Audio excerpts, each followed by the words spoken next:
Now that Earl is here, we can start our meeting.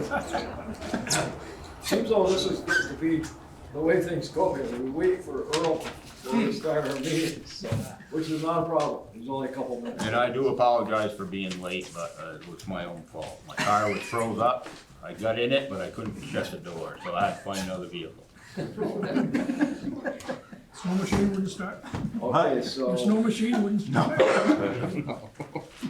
so this is, as you probably know, a joint meeting for the Swanton Village Board of Trustees and the Selectboard to start the discussion on P.E.G coverage for the town, which includes the village. So, and I'll ask, please, if you haven't signed in, we put a sign-up sheet at the door. I guess it's one now. Just sign before you leave, so we'll know who's been here. And I'll call our meeting to order, trustees and Earl, you do the same for yours. Okay. And first order of business is pledge of allegiance.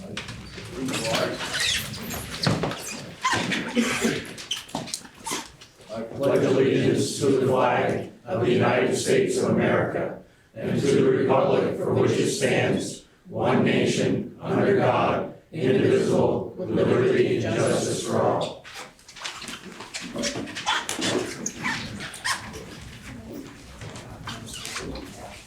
And continuing, I might say it's really good to see an audience, quite a few in the audience for our meetings, so.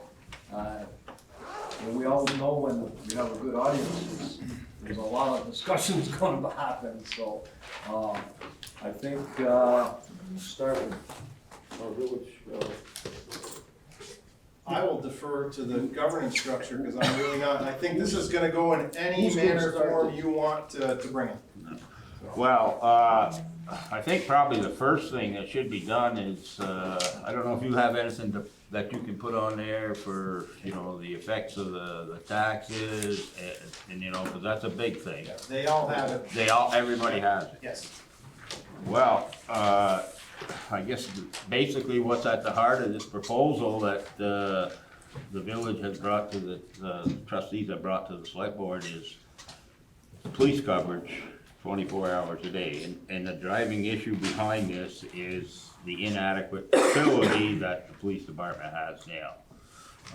And I'm not gonna debate whether you think the facility's adequate or not, because if you take a look at it, it isn't. Something's gonna have to be done there. Not saying that this is gonna be the final proposal, but I'm saying that something is gonna happen. And the other real big issue is police coverage in the town. If town residents want 24/7 or 27 as they call it, because it's 4 hours of call time,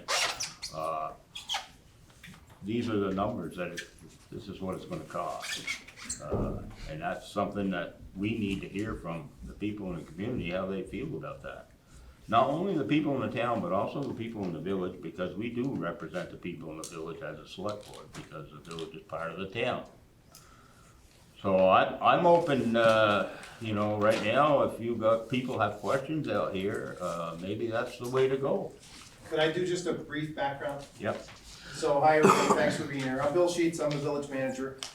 So there's a lot of falsehoods out there, so we really truly simply wanna present a factual representation of what we're trying to do for the community.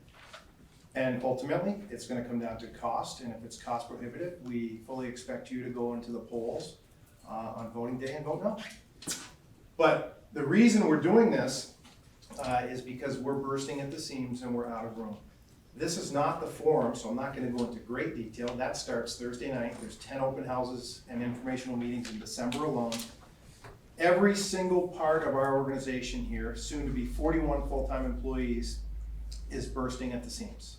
From the minute you walk in and you see 5 people in the office to the right, including a human resources section, to electric, to public works, to the police department specifically, and the fire department. People have a false narrative that we're doing it because the fire department's not big enough. That's not why we're doing it. The fire department's getting evicted because we would like to utilize their space for public works, because it's a perfect garage for that.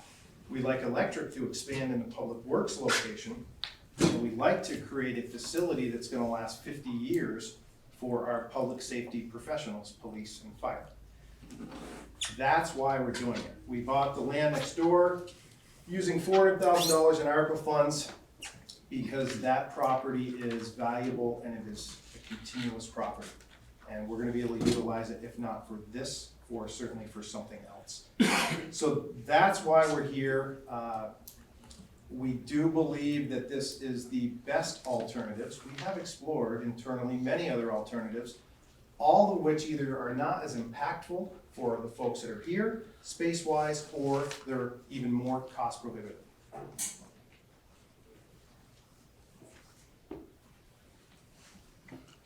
So, Joe, you wanna go first? I would love to go first. And I brought, here's 6 copies of my notes. So, the 24/7 police coverage, as a resident of the town, I'm gonna say I would love to have it, and then I'm gonna say I don't think we can afford it. I think there's 3 issues that we should be looking at: police coverage, the new facility, and the 2025 tax increase to the residents of Swanton, mainly to the town. I can't speak to the village part. Police coverage, before we consider going to 24/7, I think we need to determine what is currently lacking in our police for town residents. I brought up a couple questions before, I put them on these notes. Number of serious crimes resulting from lack of police coverage, I don't think we have that number. I don't think the research has been done yet. And the dollar amount of property damage due to the lack of 24/7 coverage. Those are 2 big issues of why you have a police force. Those are things we should get some answers to and provide it to the residents if they're gonna vote on this facility. On a new facility, my understanding is, and if I'm wrong with any of these numbers, please let me know. I spent a lot of time on this. I fully support the village and what they're trying to do, but I don't see how we can afford it from a town perspective. 78% of this new facility is gonna be paid for by the town. I'm talking the new building across the street, not the changes to this building. So if you look at that, and the estimate's around $15 million, that's $11,700,000 being paid for by the town taxpayer. Of the 20,000 total proposed project, that's about 60% being paid for by the town. I don't see how we can do that. And I think I've talked about what instrument we're gonna do to guarantee to pay the village that amount over 30 years. What about putting the public works facility on the other side of the street? We built a town garage and put our snowplows in it for $800,000 in 2013. So even if we triple that cost and add some extra space for public works and for the electric, it's a lot less than $15 million. Can't give you the exact number because we haven't looked at the alternatives together, and that brings up my next note. I'd like to hear from the town board right now how much input we've had into this project. How many alternatives was the town given a chance to look at for something the town is gonna be asked to pay 78%? I think the answer is little or none. And I have an issue with that, and I think a lot of residents would have an issue with that. So now let's look at the overall tax increase for 2025.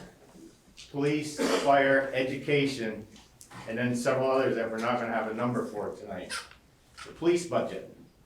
The cost according to this spreadsheet for 27-4 coverage is $1,245 per year for a home valued at $300,000. Current police coverage cost us $106.80 for a home appraised at $300,000. The increase is $1,138.28 per year for a 1,165% increase in that tax rate. That's serious increase. I understand it's only $1,000, some will say, but that's a big increase. The fire budget, 2025 estimated cost for a home at $300,000 would be $479.33. Taxes on a home in 2023 were $152. The increase would be $327.04. That's a 314% increase. Education. Don't know what that number is gonna be in 2025. We've seen at least 2 news articles saying somewhere maybe around 18.5. I'm sure the legislature is gonna do something better than that. But let's say they only do 15%. That's 2024. It's gonna go up again in 2025. We're not gonna know that number for sure. I just took 18.5%. $300,000 home, it's an increase of $768.62. You add those three together, that's $2,233.94 per year for a home at 300, appraised at 300,000, or $186.16 a month. And then below that, you can see the number for $200,000 appraised home, 400, 500,000, 39.7% increase. And that does not include library, rescue, general or highway increases that are gonna take place in 2024 and 2025. That is a huge increase that is gonna drive some residents out of this town. Got a son who lives across the road from me in a brand new house. His taxes will go from $8,000 a year to about $12,000 a year in 2 years, in 2025. And he's like, we're out of here. You know, and my wife tonight saw this piece of paper, first question to me is, should we sell? Yeah, no, it's huge. I know. We can't do it. Yeah, you're right. The cost is quite enormous and maybe more than what people can afford. And you brought up the houses, but I talked to some business owners too, and there's certainly some significant concerns there. At this cost going up all at once. So that's really a big issue, and and I can understand why people feel that way. It's hard. So, does anybody else got any other comments? Yes. I live in the village. In the past year, I've seen a police officer on my street once. So even though the village has coverage, I don't see it. That's not to say if I called, I wouldn't have somebody come to the house. But I don't see, patrols keeping an eye preventive as far as burglaries and, things like that. Vandalism, whatever the case may be. I'm retired on fixed income. I have some pension and I have Social Security.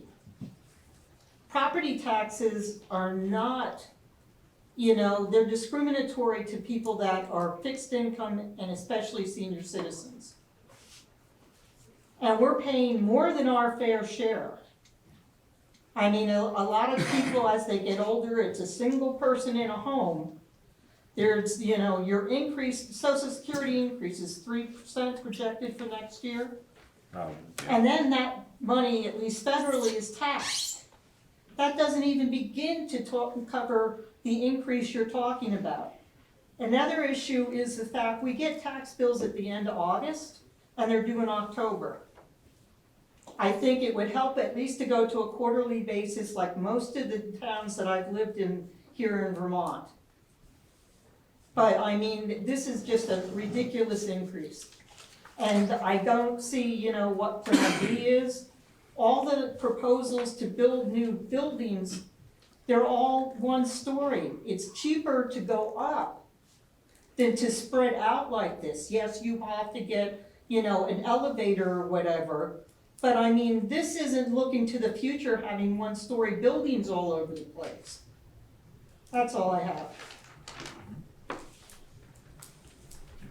Yes, Al.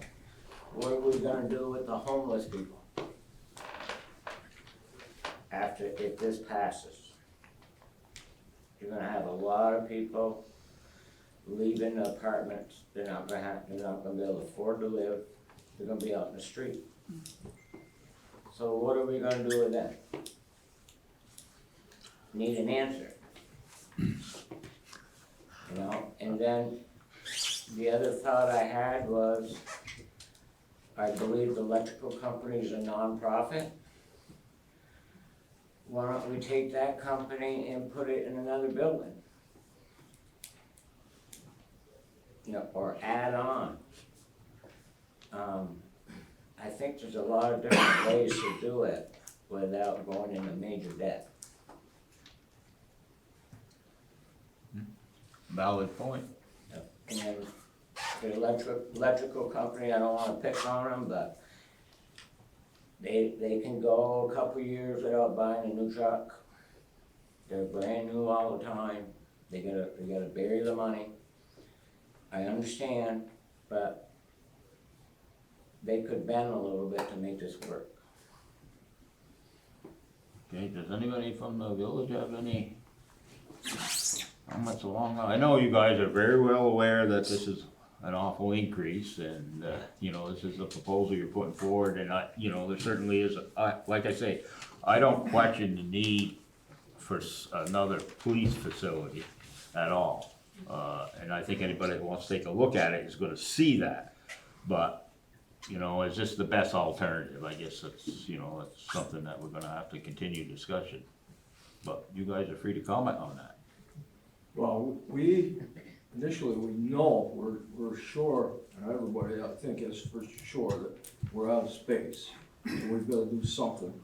So, rather than just go random opinions on what the hell we think we should do, move into a different building, or what, we went to a professional and got a proposal. This is the greatest proposal. It's not the only one, that's why we're here tonight, is to discuss it. If there's an alternative, we'll entertain an alternative. But this is what we need for what we're lacking. And we had two professional companies, we've got the Wyman Lanfear, the architects. They know what this new building needs, and that's what they expected. One story is best for this use.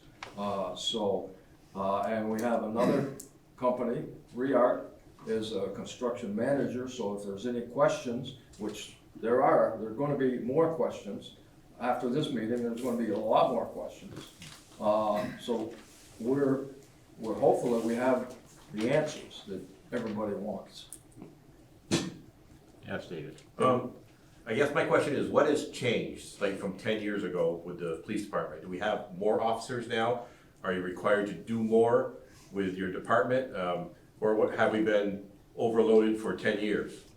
I guess is the question, because I want to see the need first before we jump to how much is this going to cost. And I know, you're saying that there's more space needed, and you're talking about building a building for 50 years in the future. I mean, when I build a building, and we're in the process of right now, I don't build it for 50 years. I build it for the next 5 or 10 years, and then if something happens where we need a bigger building, we add on to it. We don't build a 50-year building to start out with, because you're putting that cost for the next 50 years on the immediate generation. Yeah, I can weigh in, and Chief Matt Sullivan's here too. So let's start back with the premise. The answer is we are fully staffed with 8 full-time professionals, but we're minimally staffed.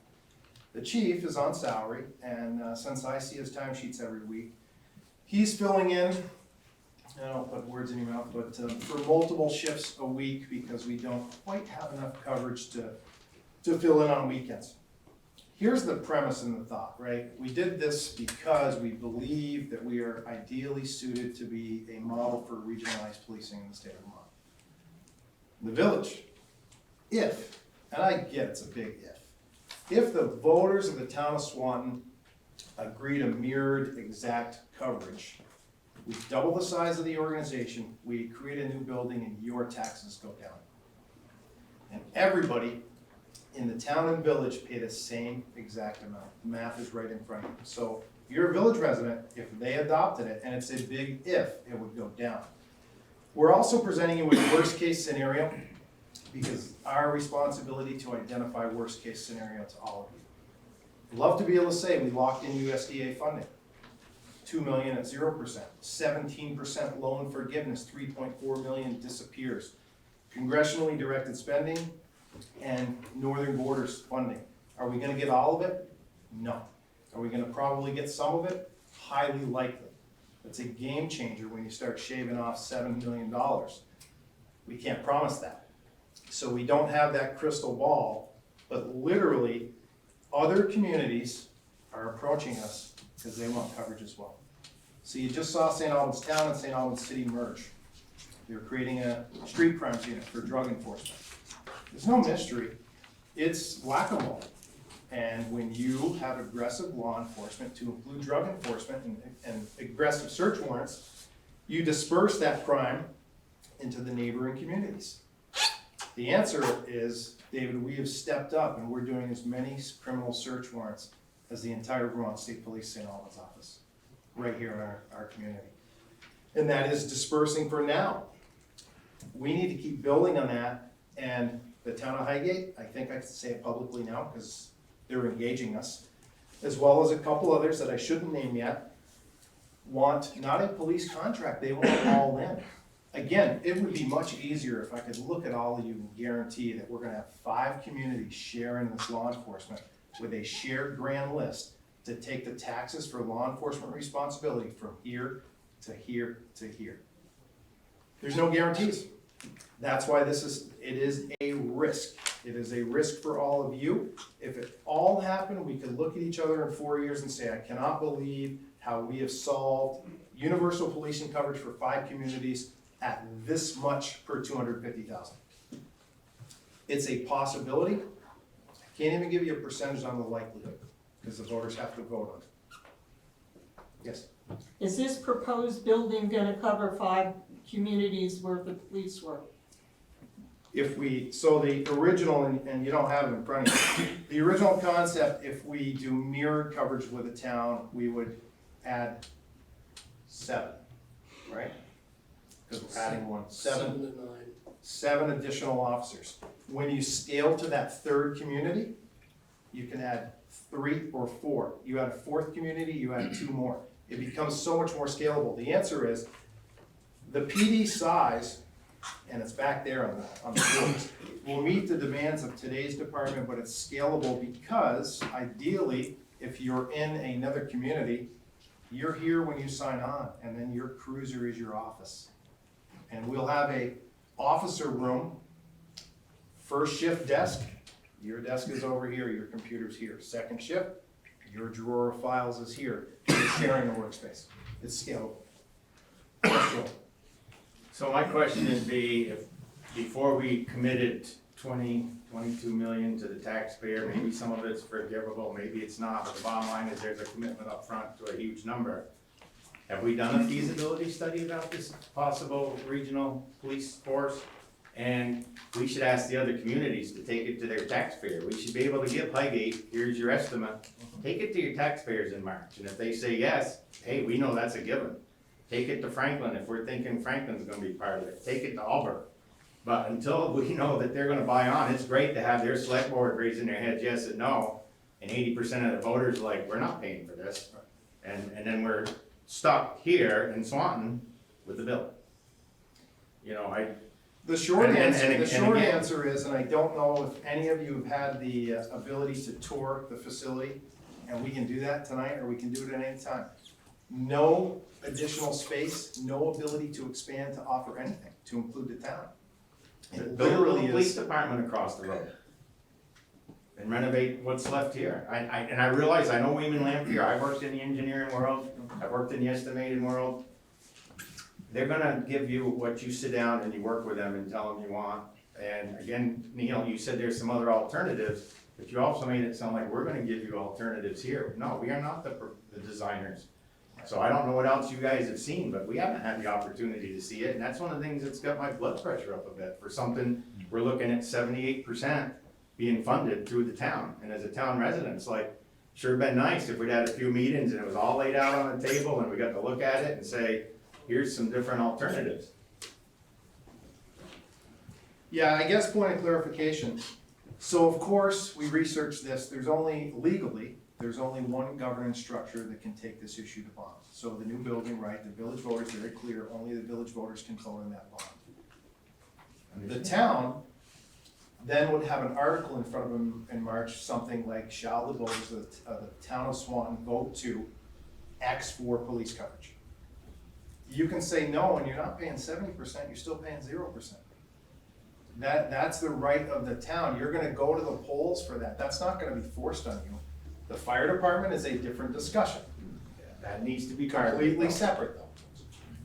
Needs to be part of it, because it's all part of the bottom line. Yep. Of what the town taxpayers are gonna pay.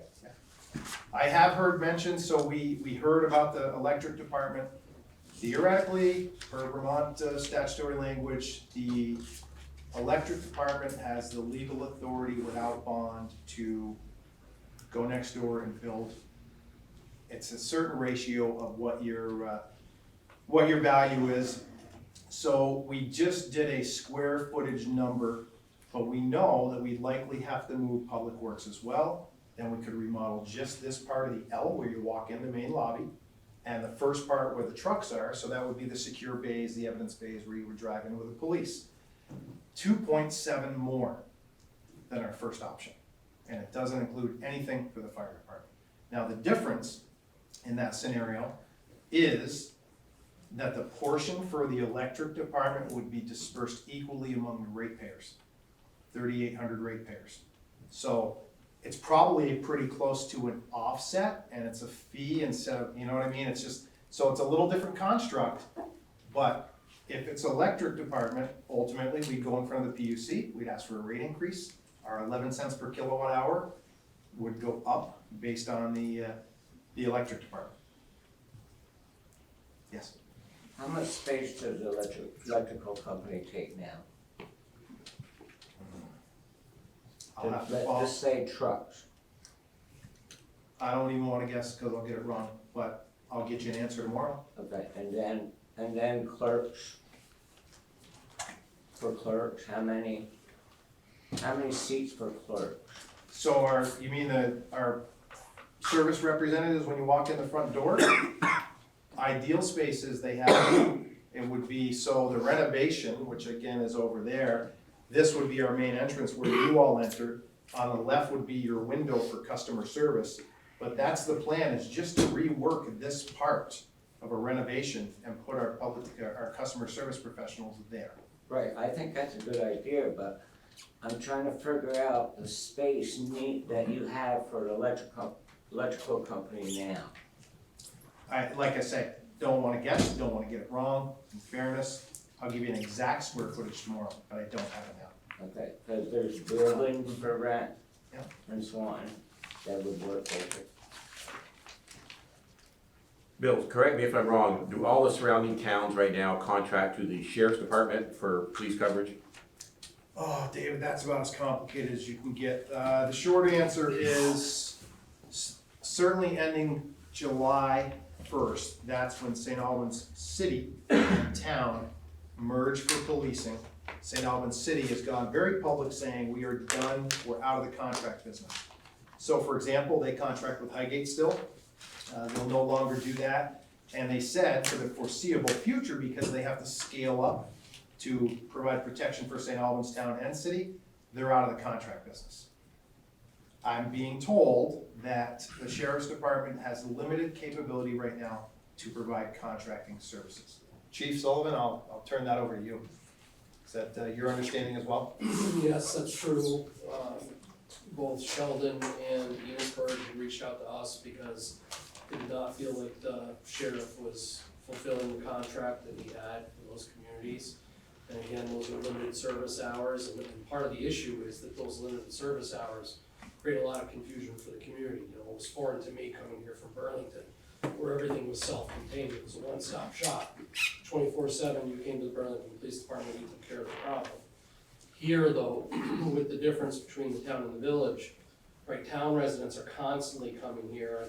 I have residents from Highgate coming here with their issues. And quite honestly, I hate telling them no, that you need to call the Vermont State Police.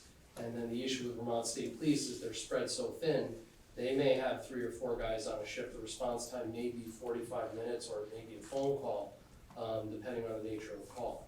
So I don't think it does a service to the community. I think the sheriff's department was spread very thin also, so that was the issue.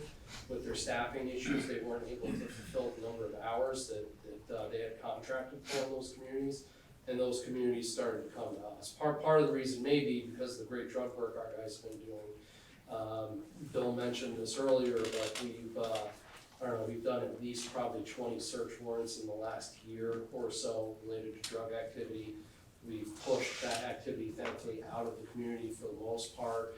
although it does constantly pop up. We're dealing with an issue that's pretty active again here in the village. But some of these examples, as far as violent crime goes, I can give you is, it's my second month here. We had the homicide here on First Street. That young man who was the victim of that homicide was a gangster disciple out of Massachusetts distributing narcotics here in the village, right on First Street. We had another individual in the village, Swanton, who we dealt with and essentially pushed him out of the community. He was also distributing narcotics in the village. He was the individual who committed the homicide in Leicester. There were 2 people shot in Leicester, at least one of them died. And that was shortly after he was pushed out of our community. We had another individual, and this is maybe why Enosburg reached out to us, because we had a case that involved drugs. It was a burglary where a firearm was stolen out of a house in the village. That firearm was traded for crack cocaine in Enosburg. I had a known residence that has been a problem for that community for a very long time. We executed a search warrant up there. We arrested 2 individuals from Massachusetts who were clearly distributing crack cocaine out of that residence. And one of the individuals pled guilty to felony possession. He did about 2 weeks in jail, was released. And then about 2 weeks later, we had Mass State Police contacting us, asking for assistance because that individual was involved in a homicide in Massachusetts. And then the most recent one is Khalif Jones, was one of the individuals who was murdered in Burlington. It was the double homicide in Burlington recently, the last couple of weeks. Khalif Jones was a target of ours, operating out of the village and the town and surrounding communities, also out of Albert. And so he was a victim in this homicide in Burlington. That's currently under investigation. So as far as, those are examples of violent crime, particularly associated with drug activity, and that's the issue. So it's real easy as far as officer presence goes, because we just want cruisers driving around our communities so they're present. It is a good deterrent. And we have had officers, engage in foot patrol and that sort of thing because they're more accessible rather than just seeing an officer drive by. But the thing is that the sort of case where drug work is very labor intensive. It requires a ton of paperwork, and law enforcement has changed a great deal. I can tell you when I started more than 2 decades ago, you could do a case within probably a couple hours. You made an arrest, you put that person down to corrections at Chittenden County, and you were back on the street. That's not the case anymore. It takes hours and hours of paperwork. The job is infinitely more complex than it used to be, and it's going to continue to get that way.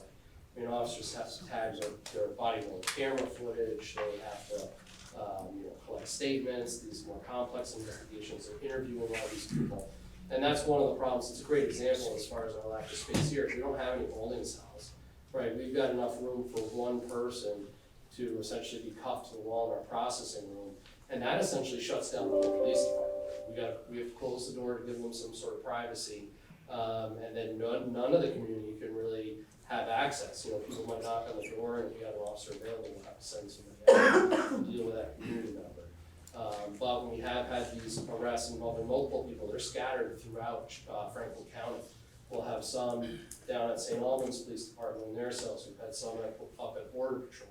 And then that creates more time and inefficiency for the officers because we have to interview all these people, right, after we've made those arrests to see what they have to say.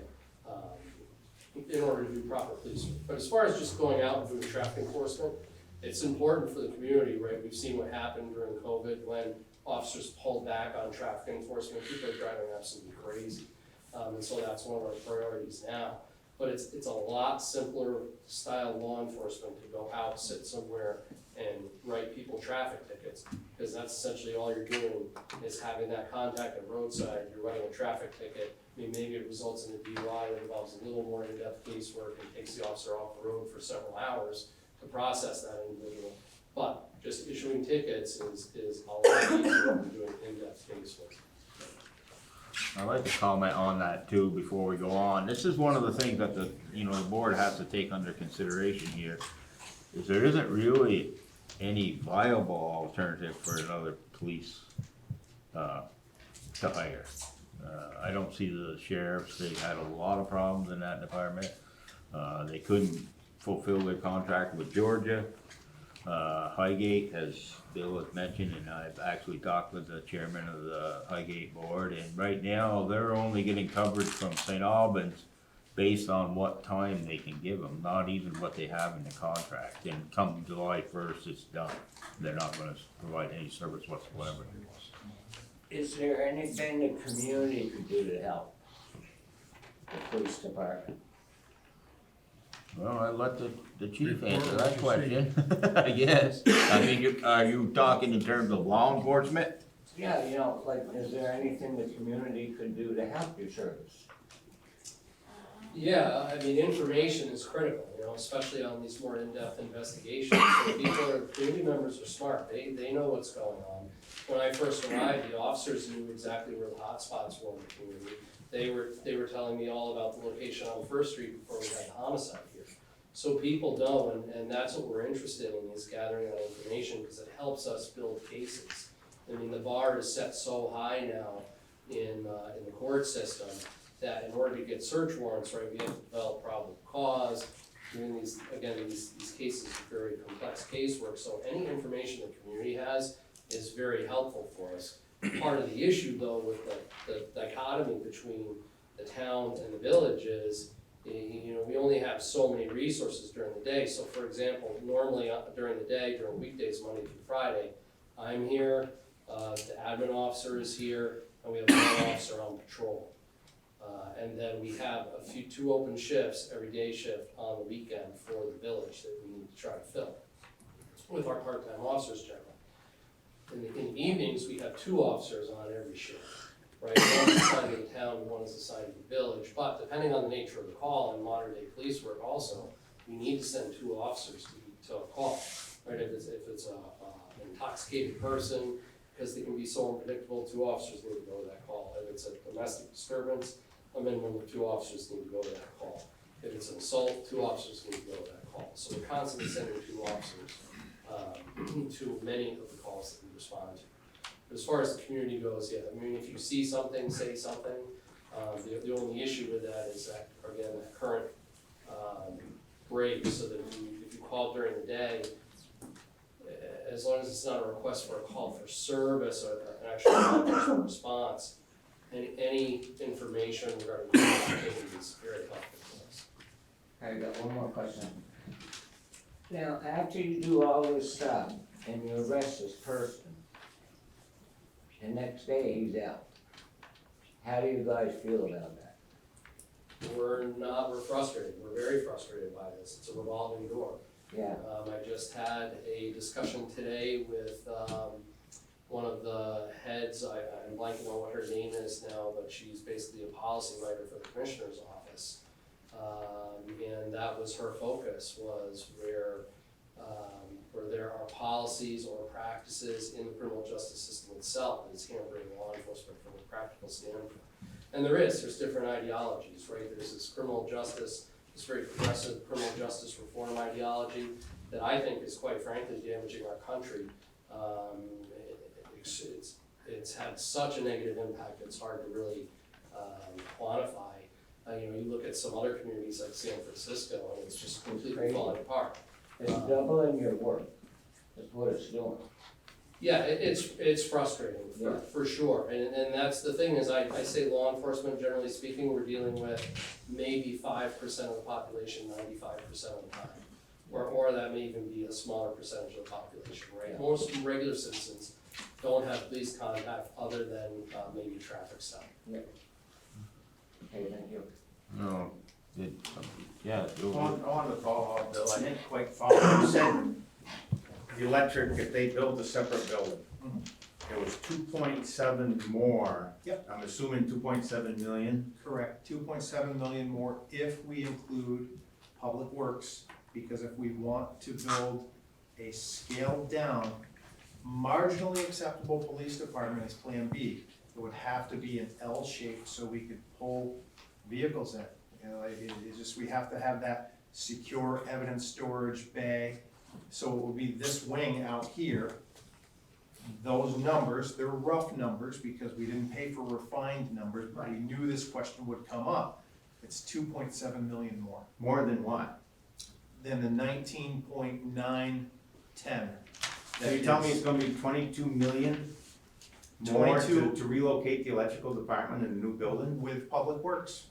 With And- Public Works, and they would then take up renov- more space than the police and the fire over And there? then renovate, yes, then renovate this wing. Something wrong. Yeah, that doesn't, I don't follow those numbers, not one bit. Then take a tour. Well, I I believe. will, I'm gonna take a tour, Please. Gene, I absolutely gonna take a tour, I'd love to see the police in a different facility, there are options out there less than 20-something million. There are options out there. That may be true. So the question is, can the taxpayers, and I'm looking to the town select board, afford the increase that we're talking about? I'd like to see 24/7 police coverage, but I don't think that it's that affordable. I think that's what the town's trying to do. They're trying to find out what the voters want. And that's exactly why I'm here, and I'm trying to talk numbers, and I'm trying to see what the alternatives were for the village, because I support the idea. I know the police can't work out of that little space, I'm not an idiot. I don't even need to walk in there again, I've been in there twice, and I look at it and I say, this is terrible. Take a look at the Public Works Department. Been in there tons of times. It'd be Look at nice the to have space. something fancier, but there's a difference between nice and what needs to happen to make it function. Well, the affordability issue is a big one, and, right now, looking at these numbers, you know, and I've had some conversations with different select board members, it's a big concern. And quite honestly, I don't think the voters are gonna approve this, as is. Don't believe so. But can't we just do a workaround until we know what the governor's gonna do with the 20% increase on taxes for everybody? We don't even know that yet. That is an option, And if you wait, definitely. whatever we do later is gonna cost even more. $920,000 a year extra escalator for this. If you do the full project, Correct. without some of the options, That's correct. and without getting some commitment from other communities. You're gonna put us a lot more at ease if you know that the Highgate community is really gonna step up and do it, not just say they might do it. And you're gonna put us at ease as a taxpayer if you know Franklin might be committed to doing it. But if you don't get that type of commitment, then it's awful hard for me to say, yeah, let's do it, and they will come. It might be, we will build it and pay for the whole thing. I would agree with that. I don't know if there's gonna be a memorandum of understanding. There's probably nothing legally you can tie them to, but spreading it out over a number of towns is probably the only way that this thing's gonna fly. Because that's a big risk on us to do that with not the written commitment. And I actually have a question for the trustees.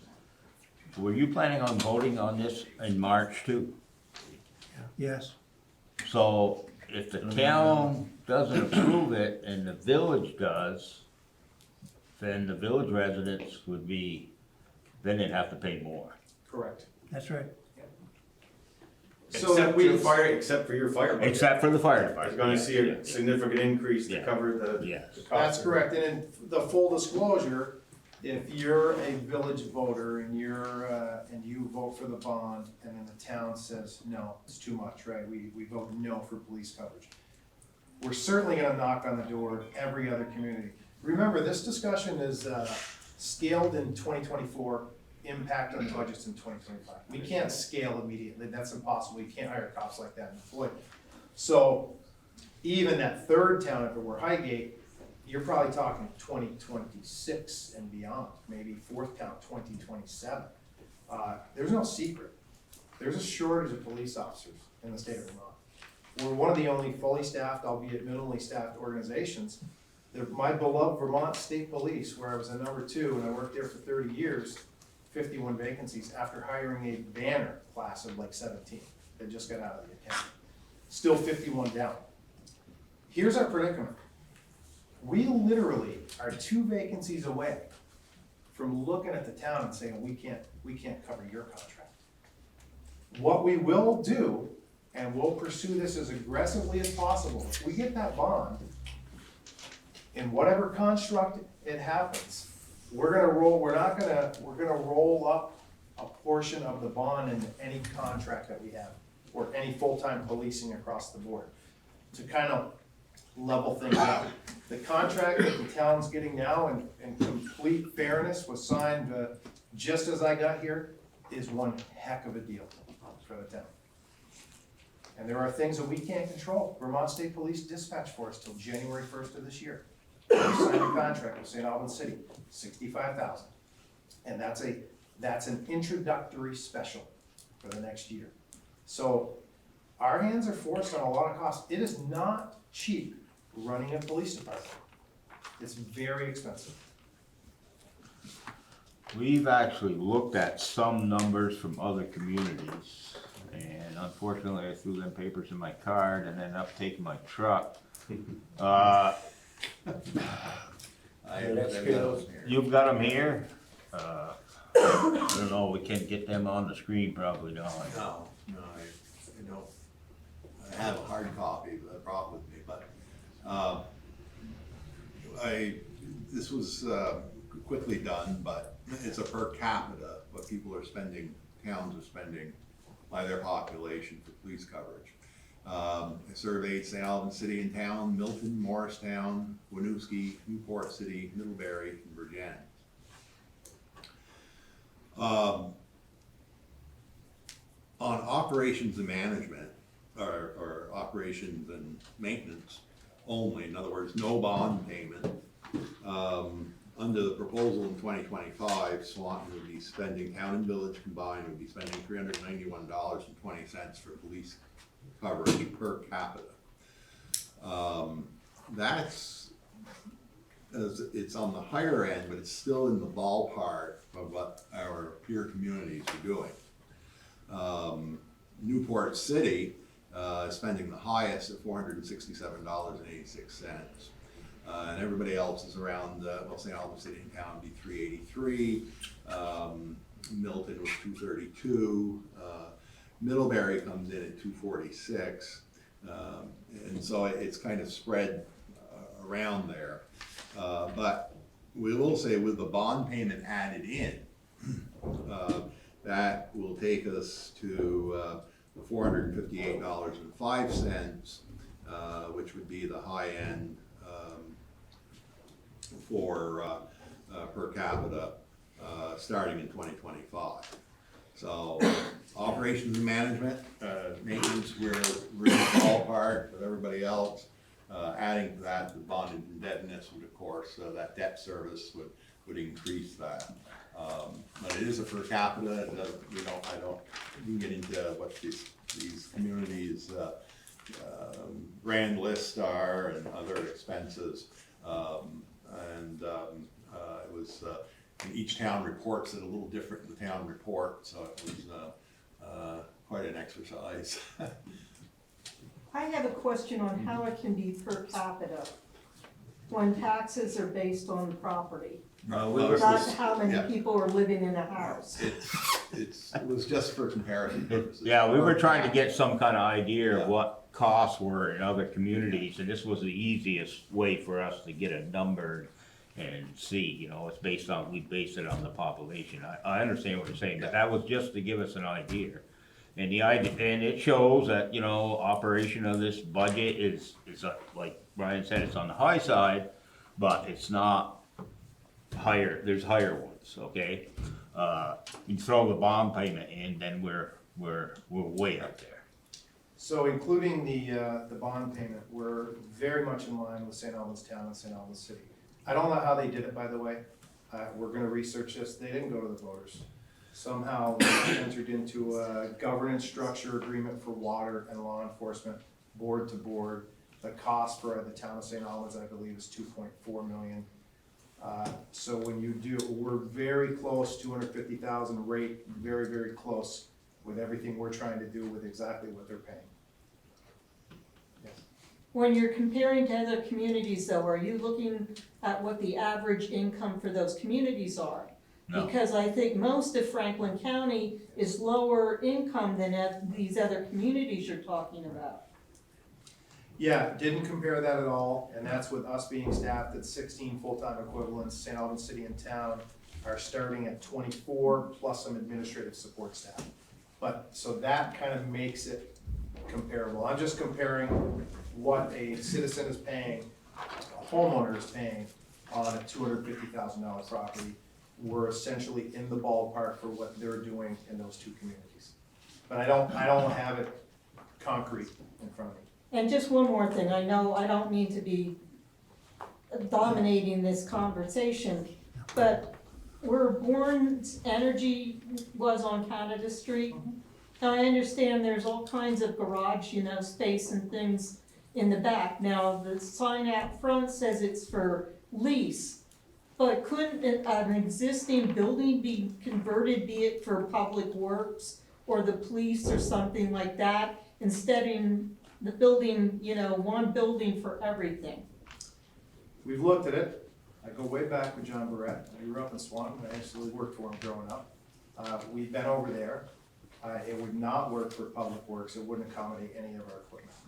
Could it work for the police? Maybe candidly with a tear down and a do-over and a start over. He does want a lease. I think he wants to sell. That was my impression, Chief, that we got, that he does not want to sell at this point. But just the restricted parking alone, it is not close to an ideal situation for a police department. Yes, Joe? I would like to encourage the select board of the town to work with the village at some alternatives. And then I'd like to hear from the select board tonight, each member, what their thoughts are on this. What they're, they brought us here, this is the second meeting.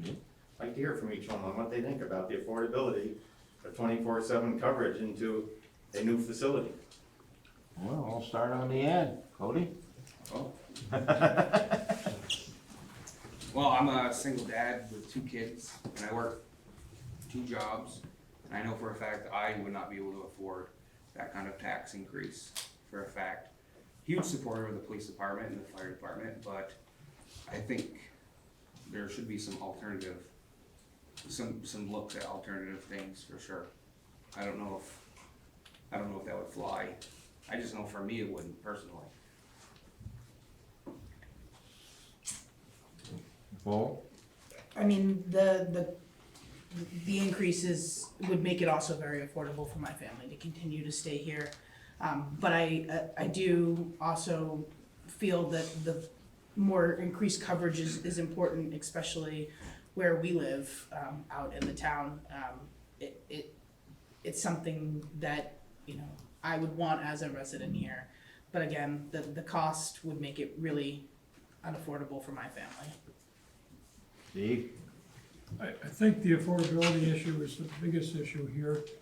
And I talk to folks as I make my morning tours around the town and the village, and I'm stopped.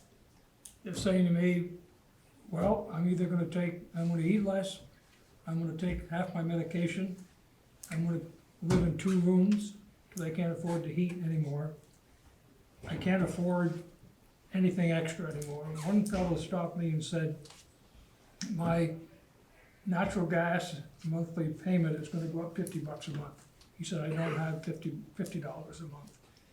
He said, so I've got to figure out what can I do without. He said, there's not much I can do without right now. So I've got to be right up front, I could not support this. It's too expensive for our taxpayers, and when you think of 34% of our residents in this community, I think are over 60 years old. We just hit them hard. And they have no place to turn to recapture this money. They're not gonna get $186 a month additional increase in their social security.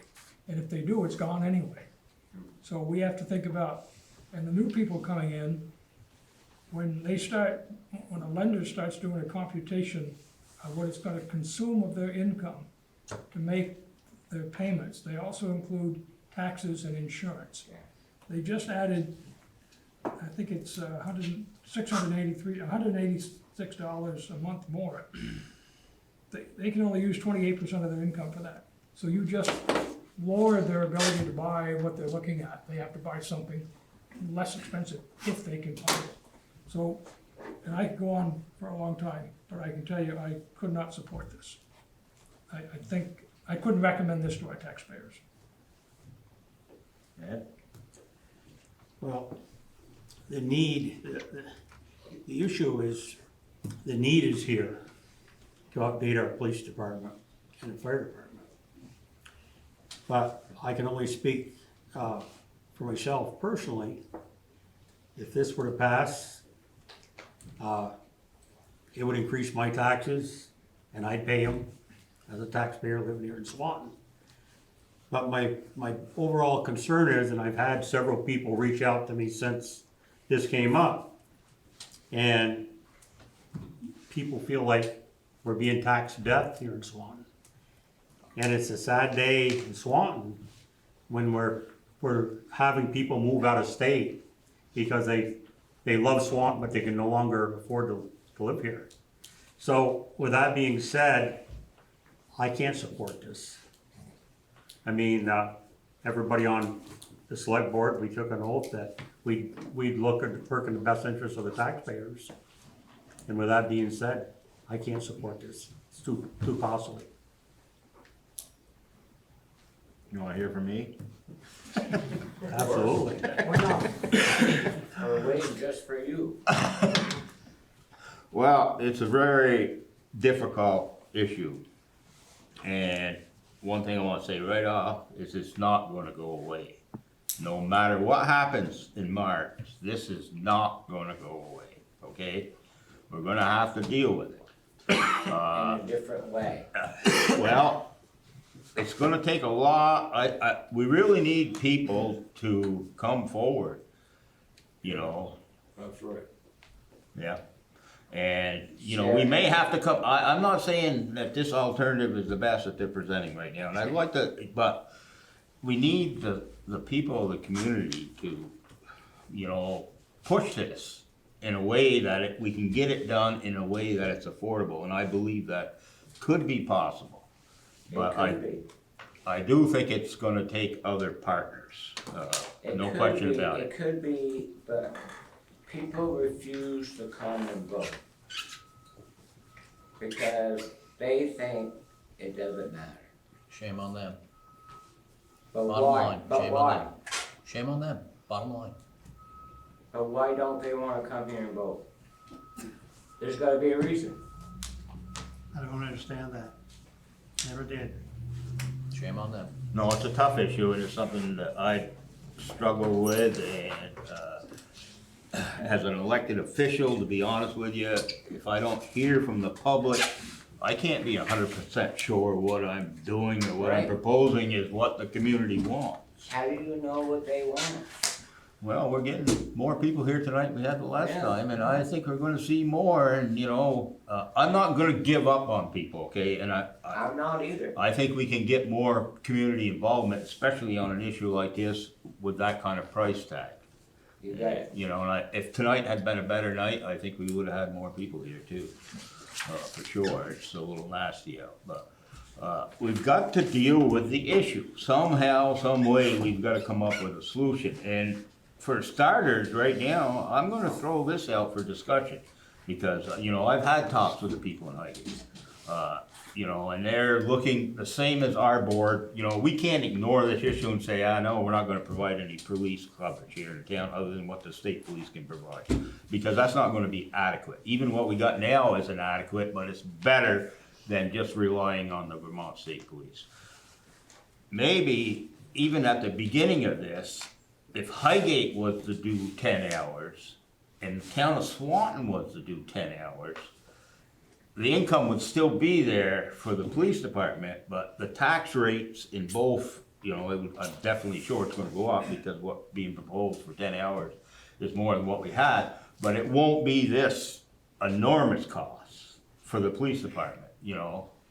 And I don't know how we could make the fire department issue more affordable too. I think that's something that's gotta be looked at, I really do.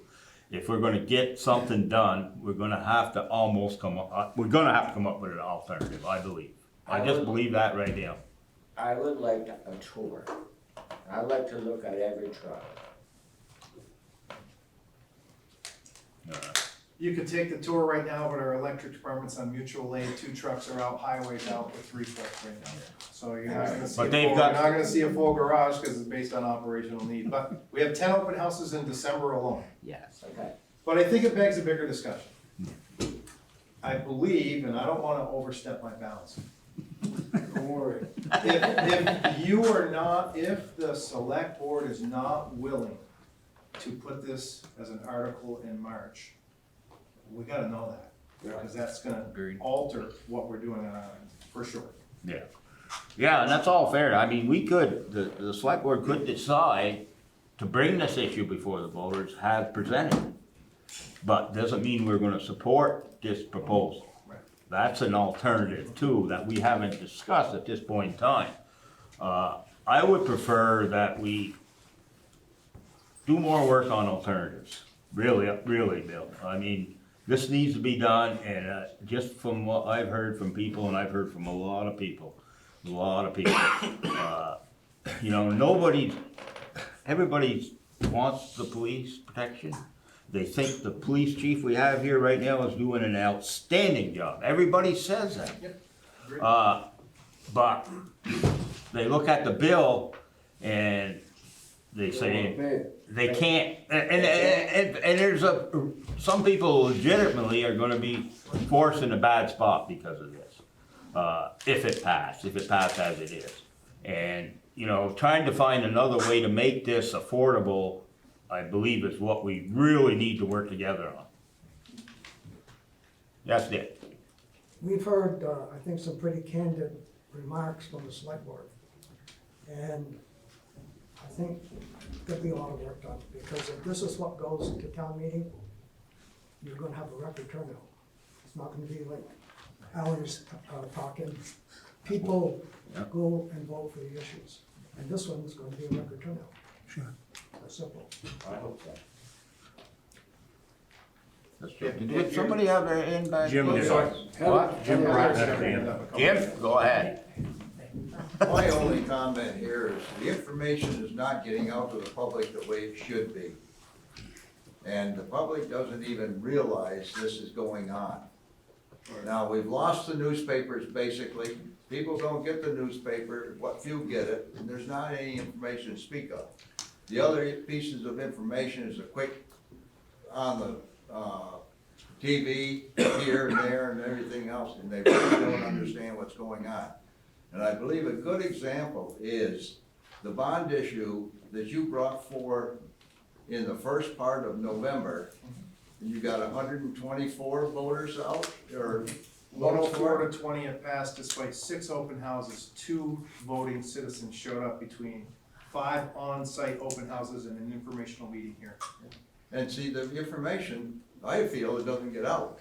I've been out around here and there, and there's situations where this is gonna have a big impact on some of your businesses and also agriculture. What's your solution? So the solution is a good question. Well, let me say something before, because you brought up a good point, and, you know, we've had this discussion right in the town clerk's office, and we're gonna have this discussion at our select board meeting tomorrow night. Maybe some kind of mass mailing. Yes. You know, Kathy was, looking into the costs and who can do it, and I'm sure she's gonna give us a thorough report tomorrow night. And I'm definitely in favor of doing something like that, you know, and I mean, I spent an hour the other day with Richard Copperthwaite, but I know very few people don't see that either, I saw it, Earl. You did? I mean, we literally though, and I saw it. 10 open houses in December alone. 35 total before the vote. I don't believe. People get at their the end of the day, there's- information on the internet. What's that? People get their information on the internet today. Is That's there where it any- is, it's on Facebook. It's all over. David, we're creating, ready for this? We're gonna have our own Instagram. I really don't know what that means, but we are. Macy, don't look at me like that, I know you know. Yeah, I know. Yes, Joe. So if the select board is contemplating putting this on the March ballot, I would highly encourage either mid-December or the first thing in January as a public hearing. So you really hear from the public, because I know now, things are starting to bubble out there. I'm hearing more and more, and I think in a public hearing, you're gonna find Yeah. a lot more people. This is just listed as a meeting. Yeah. you know, but if the residents start seeing those numbers and start thinking about it, I think you're gonna find more. But from what I hear right now, I heard we can't support it. So I don't know, you know, why we'd even put it on the March ballot unless we looked at alternatives and things, and that's what you're gonna hear at a public hearing too. I am convinced there's things that can be done, and everyone, I worked with all you guys in the village for years and years and years. I think there's things that can be done cheaper to fix the bays in the fire department so they can still operate there. Get the police department something, but not a project as big as this. And I think that would help sell to the town the whole concept, but I may be wrong, but been in the business for quite a while and would love to see the two groups get together and really hammer out something that works for all of Swanton. I'm not gonna use the other terms. It's something that works for all of Swanton. Well, your point's well taken, Joel, and, you know, as a board, our concern is that, you know, we need to provide some kind of protection for the community, in the town. We don't have a lot of other alternatives. Do the people of Swanton want full-time coverage? The more I talk to people and tell them what it's gonna cost, they seem to be backing away from it, unfortunately. But I mean, at some point in time, it's probably gonna happen. I think we got a lot of work to do on this yet. You know, and I'm kinda even questioning right now if this is gonna be ready for March. And I know that the village is legitimately, with the issues in the police, with the facility they have, you know, the sooner the better, but we gotta have something that everybody supports. Okay, Heather, she's been wanting to speak some more. Okay.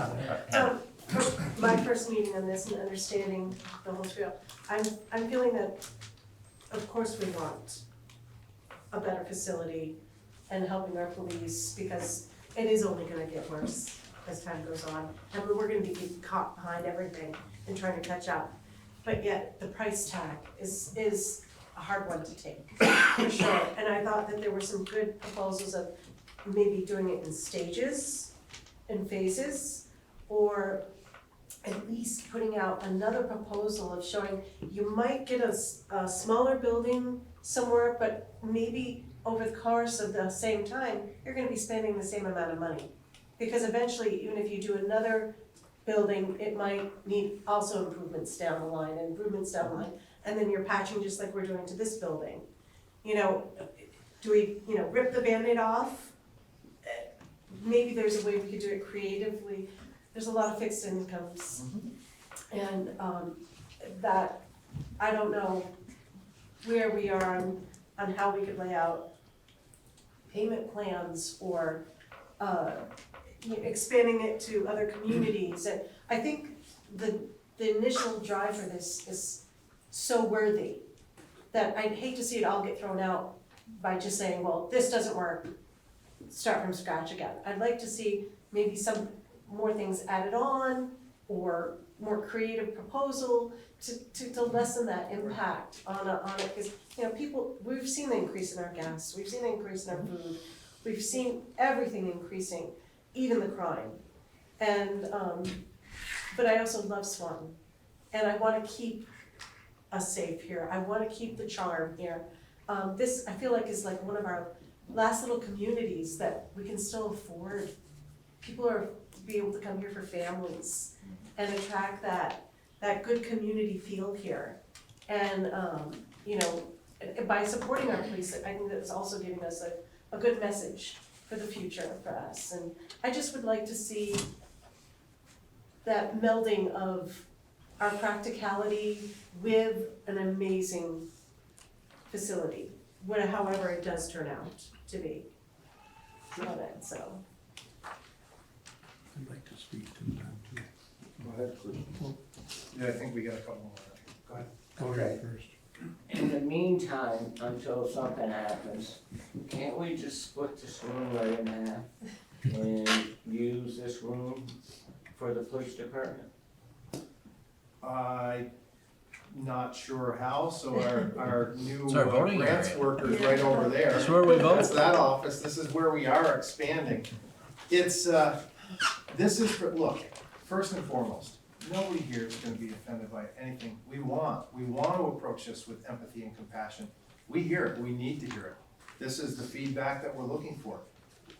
Granted, we had to have this law enforcement centric meeting before our kickoff meeting, which is Thursday, for information about all the things that we're trying to do in the tours.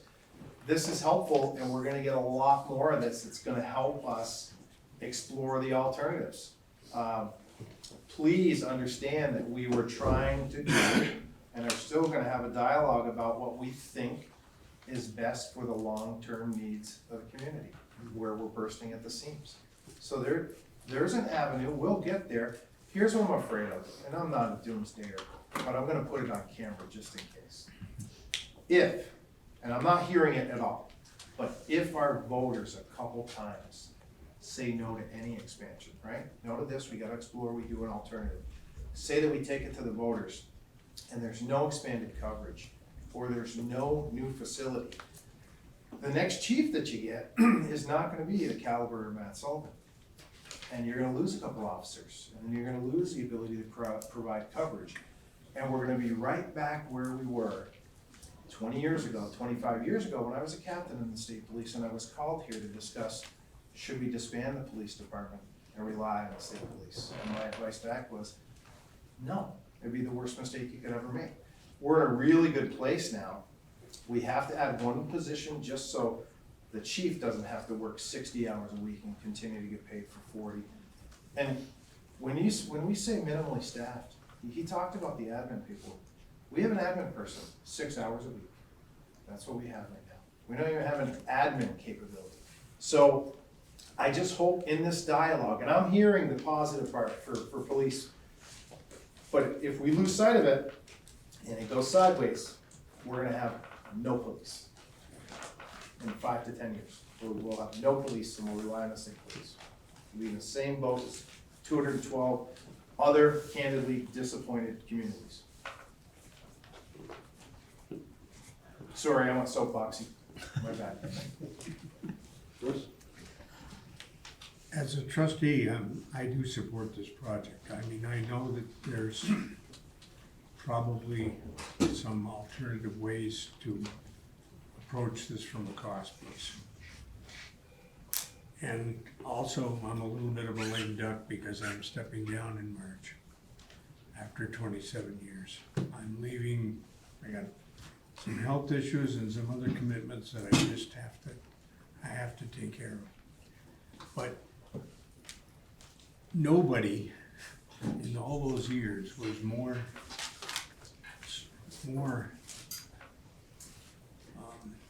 questioning the police budget than I was. But I'm telling you, we're getting our money's worth. I mean, a couple of Christmases ago, there was a gunfight on my street. I live in Gallup Court over on the other side of the road. A significant gunfight on my street, you know, where I went out of the house to see what the hell was going on, and lucky I didn't get shot at, I guess. But there's a lot of things going on here, and the policing from even 15 years ago is different today. The paperwork, the investigation stuff that's involved, what the officers have to go through, it's an order of magnitude a couple of times greater than it was way before. The issues with the courts, the issues with you know, the media and the way they're handling things. The people who live here in town, the problems we've had with some of the people here, they weren't native Swanton people, but they lived here. It's a different world. The chief tells me that we're not involved in immigration, but there's a significant number of people coming across the Canadian border into the Swanton sector in upper New York and Vermont that's causing an issue. I can tell you that as having been a little bit of a questionable person of the police, I've turned myself around. We have a safe town, and the the way the chief conducts his police force, I believe is a deterrent to crime here in town. You may not see them every second, but the critical bad boys out there know the quality of what's here. And they're keeping a hold, they're taking their business elsewhere.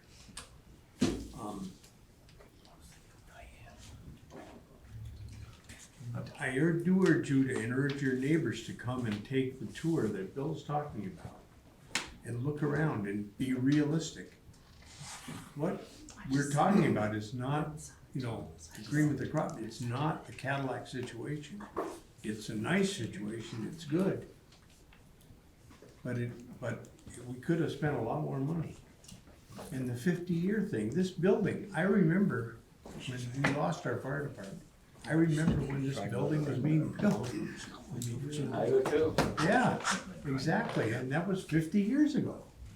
And this building has served us very, very well, and we've made changes. Look how nice this room is. But we've outgrown it. The electrical department, I can't tell you how many thousands and thousands of dollars of transformers we got sitting outdoors. Now, they need to be undercover. That's expensive inventory. We don't need more electric trucks, we don't need more super duper equipment. But when we replace what we have, which is not very often, the trucks are at least are running a cycle of at least 8 or 10 years. And they get well over 100,000 miles on them. This stuff is twice more expensive than it was the time we bought it the first time. Look at the fire truck costs. And, again, we try to buy a police car.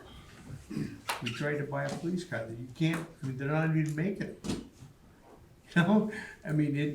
It's crazy to be in business at this time, in these times.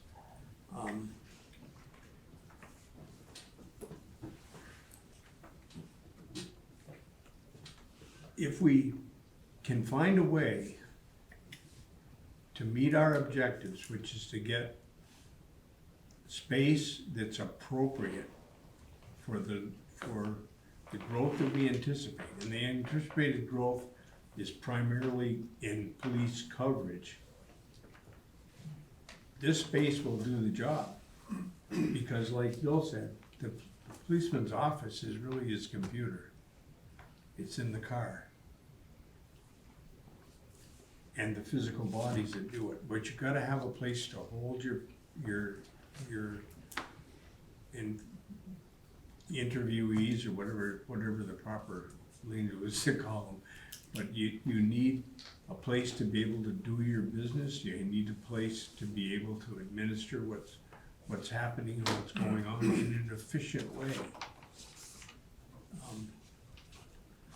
Our electric department doing something to raise the cost. I've been so proud of the fact. The electric department's kind of been my baby for 27 years. We have nearly the lowest rates in Vermont. Now, granted, if you go west, you go out to the west coast, people are paying a lot less than we are here, but it's just the way the electrical grid is fashioned and the business of doing it on the East Coast is set up. That makes it, adds some extra cost. But I'm really proud of the fact that we have electricity at 10, 11 cents a kilowatt hour. And that's a possibility to bring more business here. What we'd love to have is a couple of more 50, 60 employee businesses that could, with people that actually want to live here, live in the village, that have decent incomes and can afford maybe a little bit more. There's a lot of advantages to having a class outfit like what we're talking about here. Having a good police department, having traffic works, and being able to respond. We have some of the greatest employees in the world here. They function like a team. You know, there's no, every one of them, what can I do? And the overlap, you know, the electrical guys help the street guys out, the street guys help the electrical people out. There's a lot of small town, real good things that happen here. Just I'm not close enough to kick you. Okay, I know, he's always kicking me, telling me to slow down. But I appreciate what Joel said, he brought up some points, this is expensive. And I pride myself, I know, just a minute. I'm gone in March, so you'll be fine. We're gonna vote tomorrow, so. That was well played, though. But, no, not quite. I appreciate what Joel brought up, because I'm hearing the same things. One of the things I've always done is I quietly listen to all aspects of the people in our village. And I pretty much know how people are feeling. So, and I'm discouraged if more people don't show up for meetings and more people don't vote. That's one of the things that I'd like to see change. But I understand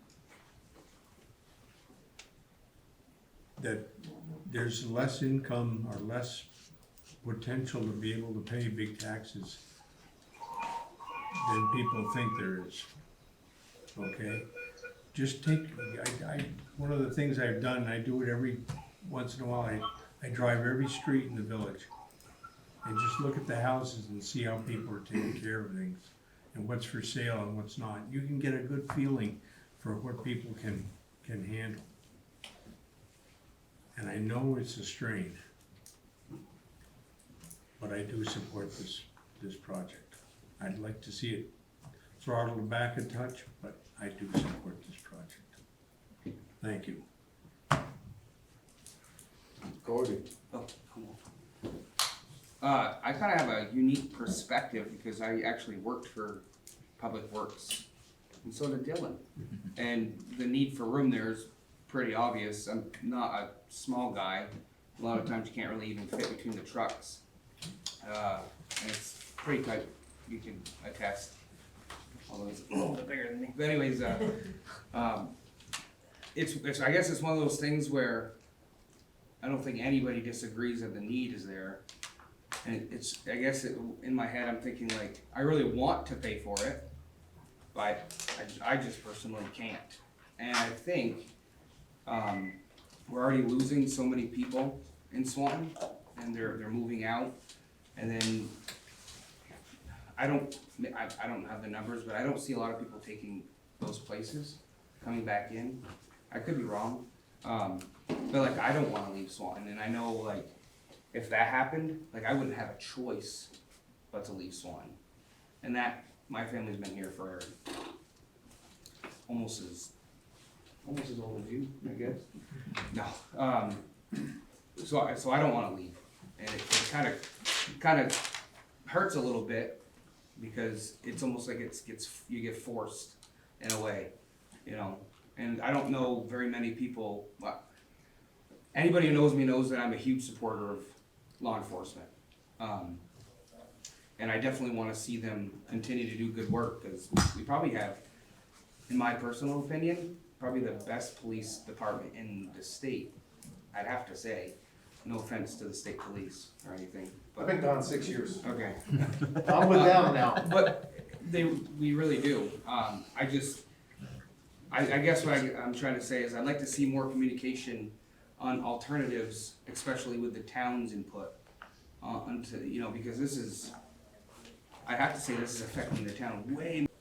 I don't know anybody who likes increases. Right, nobody Period. likes- And right, nobody I think likes. right now we're getting a lot of flack from the state level because that increase is going to affect everybody. Exactly. And so my parents are disabled, and I grew up with them being on fixed income, and they had to leave the village because they couldn't afford the house anymore, the property taxes and stuff like that.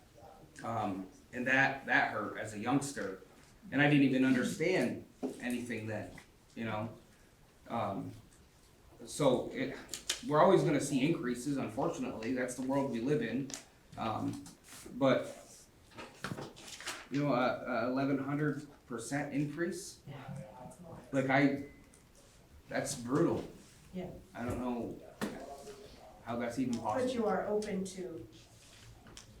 I think something needs to be done. I think obviously if anybody goes in there, they'll see.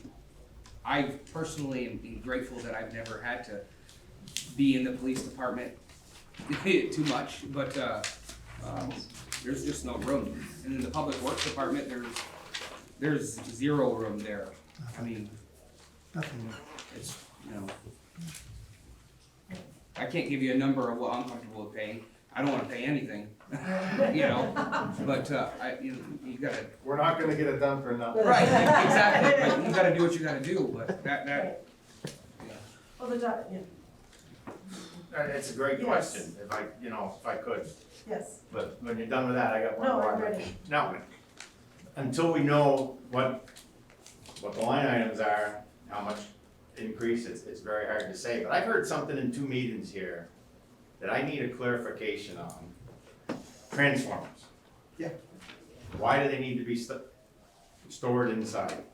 Aren't they mounted outside and Yeah, sure they maintained outside? Yep. Can't we shrink wrap them, put tarps on them, put some type of covered storage that isn't heated and inside as a way that is cheaper than vacating space and then putting transformers inside?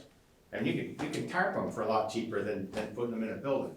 And they're gonna be outside when they're finally installed anyway.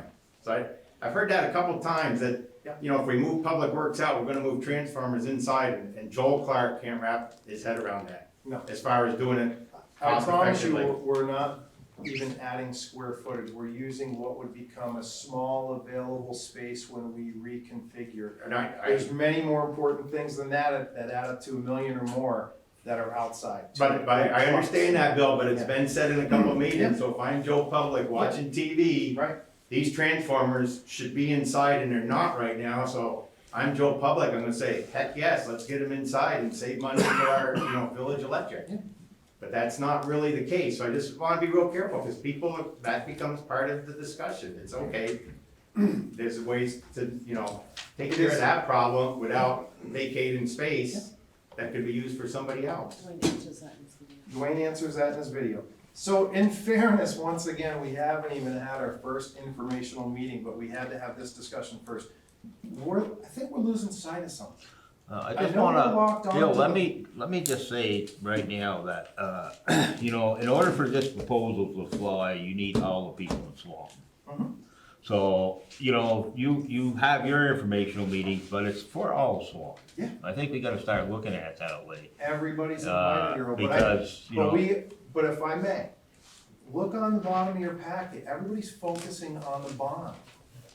We gotta talk about operational cost. I'm not focusing just on the bond, Because I'm just the bringing up bulk of it total is cost. personnel cost for policing coverage. I mean, it's not even close. If you look at just the bond, even the village cost is a fraction. There are alternatives to the policing of all in or 10 hours, and those still aren't out there. And so it's a whole package of, this is this end, and there's nothing, because you told me, and that makes me a little nervous tonight, that if you drop a couple police officers, we might be without coverage anyway. So all of a sudden, that's not even guaranteed. You are correct. Okay, so then it's awful hard to look at a Yeah. 10-year contract when we might not have coverage next year. So, you get the range out here, full If we get the 24/7. support, we'll have the coverage. What's that? If we get the support, we'll have the coverage. The support for 10 hours has been there, we haven't stopped that yet. So the idea of what I just heard. It calls for 24/7. It's not gonna cost the same for 10 hours as it does 24/7. I understand that, Neil, but what Bill was saying, that, in my understanding, correct me if I'm wrong, what I heard was, for the 10-hour coverage right now, if they lose a couple more police officers, they're gonna have to tell the town they can't support anymore. Did we say that? Well, that's not quite the way you said it. That is not the way I said it. We are No. minimally staffed. Right. We would be in jeopardy of providing coverage to the town if we lost a couple officers. Chief? That's what you correct. said, I understand, but what, we haven't, that one, we didn't say we were cutting the coverage for the 10 hours. No, I get it. Okay. I'm just saying that's how thinly, minimally staffed we are. It's why we're adding a position. It's not as scalable as you think. Building a police department on the back of contracts is broken. It's why the state continually talks about regionalization. Just adding 10 hours here or there, if you hire a couple of cops to do that, and then the next year, community B and C say, we're done, you gotta lay off cops. You'll never hire again. You'll never staff again. For years, you'll have such a mark on you as an organization. So we have to pay, when we hire somebody, full-time 40 hours. Understand. To staff a 10-hour contract, the math doesn't add up. The tax burden is not equitable. It's just not. Now, well, that's the bill the town's been receiving for each year of coverage. So we didn't make up the numbers come to the town says yes. So No, you were I understand I'm that talking whole about other communities coming on in a contract basis. Right, then we can lock into a 3-year, 1 year with 3-year option. Anyway, again, I think there's lots of possibilities out there, and what I've been trying to say is that discussion really needs more work, I think. Chief? Go ahead. So, I guess the issue is right now, it's 56 hours a week coverage, right? It's an 8-hour coverage, 5 at night, 4 at AM. It just works better for us because we have officers doing 10-hour shifts on opposite rotations, because it was a huge quality of life issue for the officers. We had officers always working weekends, never being able to see their family or participate in family events on weekends. So we went to 4 10-hour shifts on opposite rotations, so every other month they get weekends off. So going to the 10 hours of coverage or 70 hours a week makes sense. In order to scale that though, you almost have to go full. Well, it's either 10 hours or 70 hours a week, or you double that, right, and you get essentially the 20 hours of coverage, and then with the 4 hours of on-call, you get the 24/7 coverage.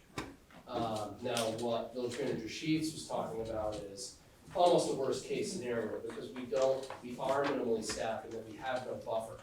So for example, a perfect example of this recently, our admin officer is injured. He cannot wear a uniform right now, recovering from surgery. Had another officer who was out on vacation. I was sick all last week. I'm still sick. You probably hear it in my voice. That's why he's not up here, by the way. Yeah, they want me away from them so I don't spread this. But in any case, I had to work because we needed an officer on day shift to respond to calls for service. So I was here working. I was the only officer covering the village all last week. And so I don't have a lot of choice as far as that goes. But the other issue is when we build out, we're talking about multiple year contracts, is you don't want to build out and then all of a sudden have, say, for example, the town pull back and say, this is too expensive, and now we've hired 4 officers and have to say, I'm sorry, we don't have the income to support you anymore. Good luck, we're gonna let you go. But if we're able to scale through multiple communities, and you're correct, there are different ways to structure this. As far as that goes, again, it's not ideal on a contract basis because it creates a lot of confusion. I can tell you it creates some tension between us and Vermont State Police as to who's responsible for what, responding to calls for service. But for example, if Highgate was to come on, I heard someone mention earlier, well, what if Highgate were to take at least 10 hours of coverage? Yeah, I mean, that's certainly scalable, and if we could get to the point where we have a buffer, let's say, for example, three officers on a shift. If one officer calls out, well, at least we have 2 to cover any calls for service. But as soon as you expand that, if you say it's the town and the village and now Highgate, we're talking about a gigantic geographical area. There was the mention about not seeing a cruiser. Talk about not seeing a cruiser. Covering that area is vast, even with just 2 officers. So it would be difficult to balance. There are some other options as far as trying to expand, but in an ideal world, again, we would have a little bit of a buffer as far as staffing goes, because our budget is so small. We've never had that, right? In an ideal world now, I would love to have at least 3 officers on every evening shift, so if one called out sick, we weren't scrambling for coverage. Currently, the way it's structured with 2 officers, if one officer calls out sick, because we have a contract with the town, the one officer that's on, if we can't get another officer to fill those hours and be available immediately, or present, I should say, still if something goes really bad, officers are gonna respond from home. But that one officer will cover the town contract. But in the case where, so like say for example, Burlington Police Department, we went from around 100 officers my whole career to 50 some odd. I mean, in that sort of severe adverse environment, that's where you could see the village saying, listen, we just don't have the staffing even to fulfill the contract. But again, worst case scenario, right now, if we had the one officer, we're probably. Thank you. Thanks for what you do. I haven't heard one person tonight say that they don't want the size of the police force increased. The problem's the building. I think everybody supports growing the police department. Yes, they're understaffed. But it's the building, you have to look for other alternate quarters for one part of, it can't all be one big village center. Something has to break off. It's not cost effective, it's not feasible to go with a brand new building.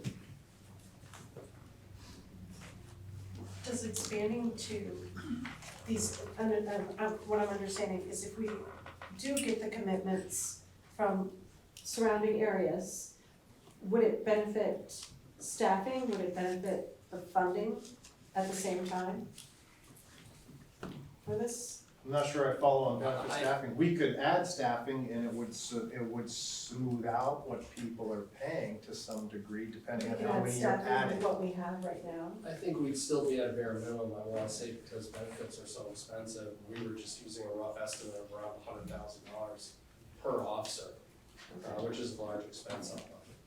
Okay. But could they benefit, I'm just trying to, you know. It could be close to cost neutral. Okay. If you added That's services to an additional community and added staff. I mean, just like anybody else that's hiring, a family plan for insurance is $32,000. If they have a family, that's the cost of insurance, up 11% again this year. We're not, we have the same impact as anything. Can I ask a question, everybody? Does it seem like there's a difference between fees and tax? So let me walk through this. Everybody talks about the $8 million bond for wastewater. Low turnout, less than 8%, 5-to-1 support ratio. We bonded authority for $8 million because we didn't have a crystal ball. We believe we're only gonna borrow 4.9 and 2%, $17.12 a month, starting in 2026, 56 cents a day. Seems reasonable, right? If we move the electric department over there, because it's a wider base of people, 3,800 electric customers, and it would smooth out that way, is that less impactful? It still costs money, but I guess I'm just asking, is something like, and then renovate existing space, is that seem more reasonable? But it still might add up to the same cost, but it's spread out differently. There's no way a new building over there for the electric department and $5 or $6 million to renovate here is gonna add up to It won't if you 20-something only, million. it won't if you only move the electric department, Well, if that's you what bring you just public said. works along, yes, right, Yes. yeah. Yeah, so it would be significantly less and would be something that, to me, I would certainly look into supporting that.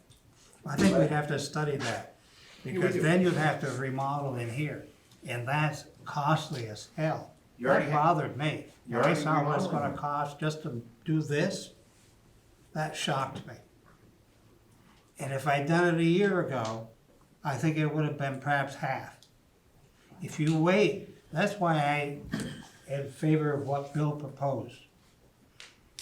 I'm not thinking of today. I'm not gonna be here tomorrow. But you're gonna need something in the next few years. If you wait a year, Not gonna happen. If you wait 5 years, do the math in your head. I don't know what the inflation rate's gonna be, but if you go out for a contract now from people that are doing construction, the costs are unbelievable. I don't have figures in my head, but some of our things have been double what we expected and double what the engineering firm said. Yeah. I don't understand that, but it's a fact. So, I think we really ran into something really good when that property became available. What we're gonna do now is find out what's best for it. And if it's police, fine. I don't care what goes over there, as long as it's sensible. Maybe we don't need to build over there. But we don't have space here. We're constricted by zoning here. We could rent, we could lease a building. No. So say you come up with a $10 million solution, and it That's takes fine. you 2 years to get there, and at 10% inflation, it would be 12 million versus 20 plus million. That's You true. would save lots of money, That's true. and you'd get a lot more support. And some trustee after me, 5 or 10 years down the road, is gonna come back to you guys. And that's what Heather's getting at. Heather knows, she knows what the But future it looks might like. be easier to do it in stages, so that we don't lose this quality community we have with the income, but That's true. there is Billy brought up some creative, You're using Thinking my on high that. school name. yes. And I'm not saying it's something in 10 years we're gonna have to do it. If you renovate this right, this is a building that is watertight, right? Mhm. And is pretty solid, doesn't have significant shifting or cracking. It's gonna last another 50 years. Copper roof, What's that? doesn't it have a copper roof? So this building's gonna last a long time, so you renovate it, you shouldn't have to go back in 10 years and ask the taxpayers for something. You build a smaller place over there that's brand new, that's gonna last 50 years. So again, I say, if you look at it and you cut it down some, you're still gonna have a project that you aren't coming back 10 years to the voters saying we need more money. Just a couple thoughts. So, if I'm hearing folks tonight, like you said, it's not about the police department, it's about the building. But I guess I wanna know about the police department. Is 10 hours sufficient for the town? Because if it is, we need to go back and have other discussions. If 10 hours is great for you guys, perfect. We'll go back, we'll do our stuff. We just need to know. Well, who said it needed to be more? That's what I'm asking. I can, can't- I've had people call me and say, why can't we get some, I'll just use an example as, speeding on roads. We can't get the village police department to go there during the day. I mean, I've asked this question, and it's a legitimate why they can't do it, It's because they have a everywhere. schedule. It's everywhere. I know it's everywhere. It's everywhere. But there are some other people that have called and are concerned about it in the community. So, this is why, do the voters want more than 10 hours? Well, this is what it's gonna cost you. Right. And I can say this right now, and we could have the most fanciest police building already. But if we, almost hit somebody one time, so yeah. Okay. I can say that. Even if we didn't have to pay for the building as the numbers that Brian has brought, it's still gonna be a lot of money for 20 mirrored coverage or the same coverage. But why? What caused this to happen? Did we have a war out in the country or something? No, I wouldn't say that. I would say what caused this to happen is the situation with the police department here. Is it one phone call, 2 phone calls? No, it's nothing like that, Al. No, it's nothing like that. We know that the issue's out there. The trustees have this proposal because they do have a legitimate issue with the space they have. That's, I told you right in the beginning, I'm not gonna debate I that agree with because that. it's there, okay? So with that in mind, they thought this might be the time for one Swanton or one police department to some extent, because there would be some changes in the governance of this, police department if we were to go vote, if the town was to join in on full coverage. So that's where this came about. The need of the police department facility is where this came about, and the fact that I'm sure the trustees realize that it might be a lot affordable for, especially for the residents in the village, which, you know, I mean, it's town, I don't like to think that way, I like to think Swanton. You know, this would have almost been unbearable for them alone without some participation from the town. Now, that doesn't mean the town is gonna buy in. This is what started it. You want to know what started it? That's what started it. Right. And Okay? That's why we're here tonight. Yes, that's why we're here tonight, because we need to find out if people really want this, and it doesn't necessarily sound like they do. Right, tonight anyways. Yes, we have a person here. Bill, what's the issue with the zoning issue you said with this building? I didn't say that, somebody else I said did. it. What's I don't the think zoning? you could expand on this side of the street. Is that more of an Act 250 issue or local issue? I don't know exactly, but it would be a local zoning issue. We That have could be an voted esteemed on. member that can answer that, Mr. Pratt, would you like to cover that? I don't even understand the question he's asking. We did go in front of the DRB requesting a variance, that was denied, we lengthened the proposed building 30 feet 8 inches. Oh, this Well, one here. or either or, I'm just saying it's. Oh, yeah, not no, an issue. we have some infrastructure issues, we cannot expand that way, we have a tower. Right. That's massive, very cost prohibitive, not to mention we have a contract for a long term for a service provider. Right. Going that way, there are some setbacks, but we already have a garage all the way that way. To double that size makes no sense. We've look, something's got to leave here. And then we could look at renovating this L or a portion of this L for the police.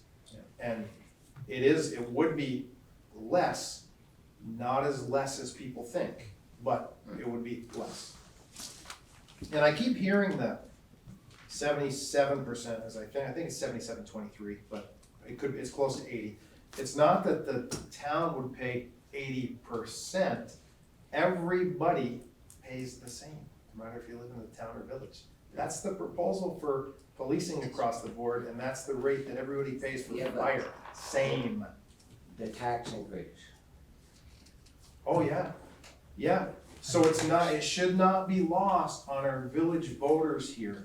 For a $250,000 home, they pay $1,280 for law enforcement coverage right now. So the village pays that now, but They do. the village is not gonna go up. Yes. Oh, yeah. Unless you had mirrored coverage. It would go up for the fire. It wouldn't go up, they go down for law enforcement. They would go Yeah, down. it would. If you look at the numbers on mirrored coverage, it would drop in the village. I don't think they know that. What? I don't think the village knows that. Well, the village, in fairness to the village voters, that's why we're gonna have an informational process here. But again, no crystal ball. No crystal ball. And from what I'm hearing tonight, I don't think anybody here is thinking there's an overwhelming support for the town absorbing that additional cost. Despite the fact, by the way, there are people that quietly are coming in, are calling, are supportive. So it's not like completely out of whack. Joel's first. I got it. So, I know. information for the village, I understand the police goes down. Must be the fire's gotta go up. It does. To absorb the new It does. cost of the facility, Yeah. and then the renovations to this facility. Goes up equally to what your fire coverage would go up. Right, but so is the net increase for the bond? About 150 plus if you're a village resident for the whole match, everything. For the year? Correct. That's pretty good. Yeah. Compared to, And what's stormwater going up?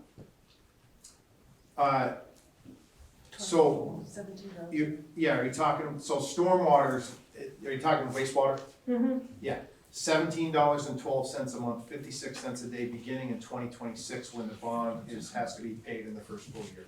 But that's it, I mean, it's like, it's not like we're not having other cost increase. That's right. That's true. It's not like it's a bargain Yeah. living in the village. No, but it's better than probably being on your own private septic system, which is very cost prohibitive, and we had to take care of wastewater needs. It was a Well, and family that, system. I was one of 30 those years. 124 that voted, and I voted for it, Yes, right. because that's reality. Yes. But I just want to be clear about this. If the town does not vote for this mirror coverage, and the village vote for this project as presented here today, then the village residents are gonna see a significant impact in there. Correct. Yeah. But what I'm getting at, Earl, is how did the town get involved in this? They Did asked to be somebody involved, call? Alan. They asked we asked to them. be We have involved. customers come many? in every day looking for police coverage, but they live in the town. It happens. They didn't ask you, It they happens all asked the Earl. time. And I'm asking.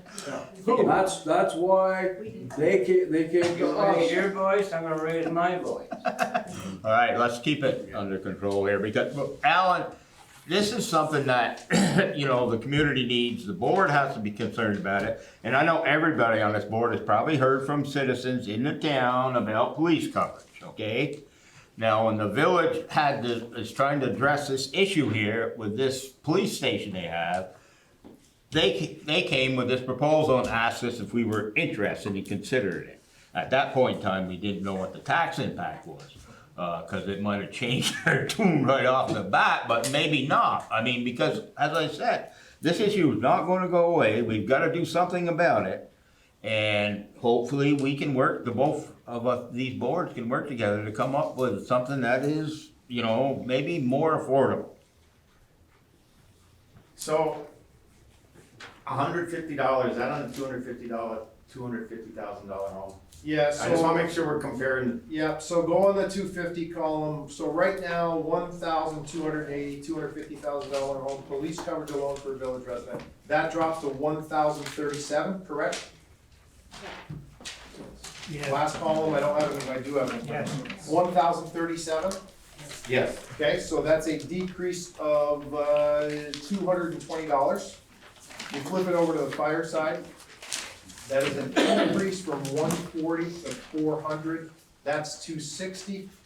So what, 180 bucks a But year? that's just for service, it's not for the new It'd building. be for everything. That's where, That'd be for everything. That's why if we had a crystal ball and we could say you'd get this shared coverage, the impact on the village voters, if we had mirrored coverage, massive if, granted, but the impact is not as significant as you would think. So from a town, which wants to be one Swanton, but I look at it as the town portion bond payment up for the fire department for $250,000 home, so compare the same thing as $260. And for full coverage, the bond payment for the police is $160. So we're talking $420 just bond payment that the town's absorbing and the village is absorbing about $150. No, so no, up that's above, not, what you need, this is a difference why it looks like this, is because what's happened, Hellas done, Hellas figured, Joel, is on the entire grand list of I Swanton. understand that. So that's how it comes out like that. No, I right. know. So But we it's- have a lot more grand lists in town. So it's just, Yeah. I asked for the total burden Yeah, of the bond, which includes renovating this building, That's right. yeah, not using grand list because of that whole reason. right, that was, Just the that's, total burden to the village, I heard it's around $160 or whatever. I mean, I'd have to use a calculator. I'm good, but I'm not that good. Well, I thought that came from you. It's roughly- All I'm it's looking roughly is that. for the $250,000 home for the town, the total bond increase. I understand it's based on, but the work over here is not based on the grant. No, that I'm is- just saying, right, it's, you know, for this huge bond, yeah. we are got a significant cost that we're paying He doesn't. where we have not been very involved in the process. No, he's not. And that's something that I just think it'd be a lot better if we were able to Joel? regroup. Something Really? else to remember is, as a village taxpayer, I also pay town taxes. That's because So you town get service, you taxes are get gonna- services from the town I know that we that, but share, the but town yes. tax portion will go up as well as the town, so it's not just 100. The town tax portion you get is based on services like your office and the listers.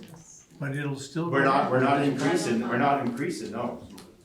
I bet it does. You know, the 2%, 3% per year, but that's a difference. Because of this bond issue in the buildings here, we're not increasing your general tax. No, that's not part of that process. We haven't talked about the other issue, recreation facility and a 1%. Yeah. Well, I mean, there's a lot of issues here. We're kind of getting a little sidetracked here because I think that, you know, if the town wants a protection, this is what it's gonna cost. And I don't think we're ever gonna get around that. You know, we might be able to bring that bond cost down, working with the trustees, but, you know, what I've been hearing from most people, and unfortunately, is this is not affordable. And I'm not gonna argue that point with you, Joel. And the idea of who's paying for what, who's paying for that, when it gets all said and done, this police department ain't gonna go nowhere, no matter what it says on paper and who pays what. And if it's based on the same tax rate and people want the same coverage, that's the way it should be run. But I don't think it's the way it's looking right now and everything else, that we can really do that. You know, we're gonna have to come in, this is why I'm kind of suggesting that maybe we should look at Highgate a little bit more. Maybe we can start this small enough for, you know, Highgate can have the 10 hours, we can have 10 hours. So you end up with the total coverage you were planning, but it just won't be all in Swanton town. That keeps the tax rate down for the town residents, it keeps the police department, it gives them a chance to get built up. And, you know, we'll see what happens in the future, maybe some other communities can come into play. The bigger the grand list, the lower the tax rate's gonna be. Absolutely, and I wasn't trying to confuse the grand list, I was trying to tell you the optic that we've got, if we're gonna sell this, you've gotta look at that optic that people that do the numbers are gonna say is. Oh, yeah, you it's know, there. So I fully understand the grand list, and to me, it should be Yeah. fair, to Yeah. how the fire, I understand that. Just the say should be the same too, that's all. But again, I'm still understanding that 10 hours is sufficient. I don't think we've said that. What we've said is. But that's what I'm hearing, that's why I'm asking. I'm just saying the overall cost is too much, let's look at what the options are. Joel, I clarified my 8th grade math, if you'll allow me to walk through this, I just had to use a pen. No problem. Do we have the same 8th grade math teacher? So, 1280, 1290. Rushford, thank you. So, 1280, right, that's what a village resident pays right now for 250,000 law enforcement only. That would be reduced to 1,037 for a difference of $243. The difference in additional fire coverage is 360. The total tax increase on a village resident, all in, is 117 a year. 117. $117 For on a $250,000 $250,000 home.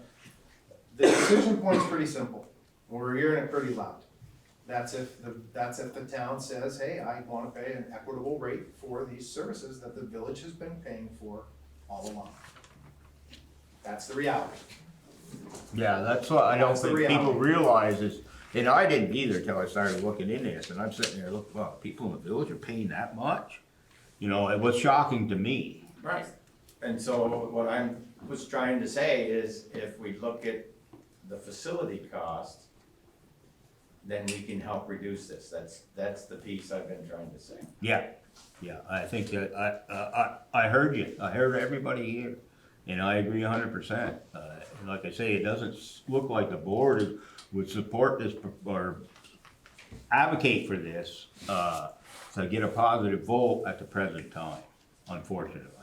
And I don't wanna take away anything from the work you did, but, I just don't see people being able to vote for it, as is. Well, what happens if they do?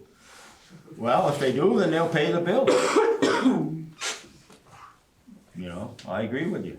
You know, I don't wanna play devil's advocate, I'm just asking. saying, yeah. I understand what you're saying, if people vote for it. That's why I think at least you know, we're probably gonna have to put it out there. You have Unless, to let everybody know by mail or something, well, that's the plan. probably mail-in ballots, I don't know. Brian, you've been ready for a long time. Well, I'd just like to just say something very brief. 30 years ago, when I was a member of the Board of Trustees, I was the police commissioner and the fire commissioner. And the police station was grossly inadequate then. It was built inadequate. It really was. And so as time has evolved, and at that point, I thought, and certain members of the force thought, the only way that the police department will become a fully, really professional organization is to grow. And they couldn't grow, there's only so much work available in the village, but guess where they could grow into? So this was something I thought about 25 years ago. Unfortunately, at that time, the person in charge of the department was not progressive in that. I don't like using the word progressive, but anyhow, so it just kind of went away. Now, the mathematics here, we go forward a few more years, and when we had a merger study committee. And the numbers that you are seeing now were exactly, almost right on, what was gonna happen if the town and the village merged back then.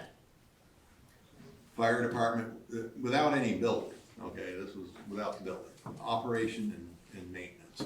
Fire department would remain the same. The police department would have to double practically in size. And guess what? I, as a taxpayer in the village, my police tax and taxes overall were gonna go down, but somebody in the town, they were gonna go up, because they were getting service at this point that they hadn't received. So, I mean, this is really, but I will say, on the question of the police, we're at least at this, where we're together talking about a future of the Swanton P.E.G. And regional policing, sure, hey, let's try it, you know? But I guess my concern would be, and this is where I'm speaking as a village taxpayer.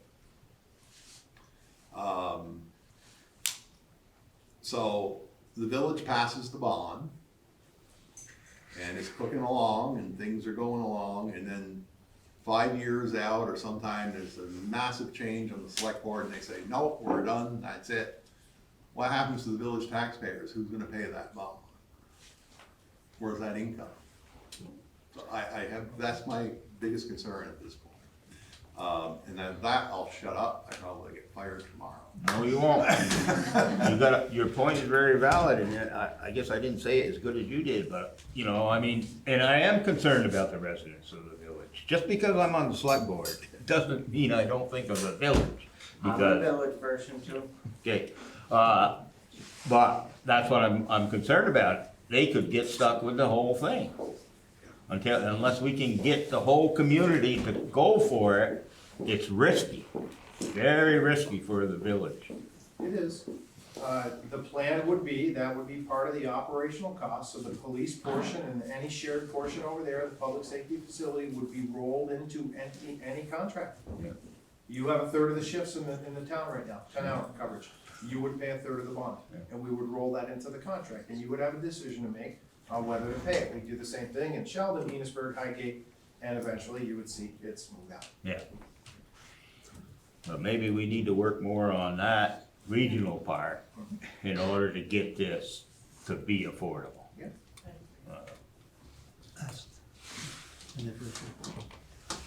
Were you done? Yeah, I'm done. Bedtime. It is? Oh my goodness. Not for us. There's another item on the agenda. But are we all done on that part? So I think, I just wanna make sure with our trustees that, I want to at least respect the public information process and hold the 10 open houses through December. And if we get continued feedback that would make us pause, adjust slightly, adjust massively, then we react and we do that. But in fairness to this process, they're scheduled. I think we should, and I would welcome all of you back. I'll be here for all of them. I think you should be here for all of them. No, hit what you can, hit the tours, do that and continue the dialogue. I just want factual information out there. And we owe it to everybody to get that, instead of just getting snippets of false information on the internet, as we see once in a while. We wanna make sure people have the facts. So I encourage everybody to come to the open houses, informational meetings. The first one is Thursday night at 6 p.m. here. And I wanna thank everybody for coming. That, the village has put together some really good teams and we're real proud of them. P.E.G, Public Works, electric, we're real proud of them and they need space and we're trying to give them what they need to be progressive, like Brian was saying, and expand in the right way. We all need space. We went to the professionals to give us an idea, this is the idea, and that's why we're all here discussing it. If it's out of the way, we'll see what we can do. But we've got to do something, like Earl says before, he says it's not gonna go away.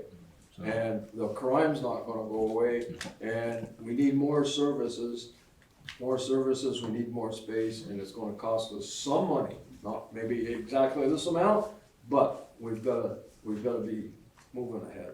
So, And this is the worst case. I mean, as Bill said, this is the worst case number. We'd be foolish not to share the worst case. We'd be foolish. You know, like I said at the last meeting, this is an investment for all of us. Like buying a new car or anything else.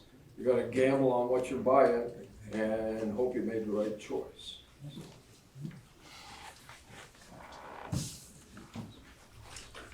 Well, it's late, and I wanna thank everybody for coming, I really appreciate you coming, and keep informed, keep involved, use the website, there's a lot of information on there, we're trying to get more on there. Square footage answer for you.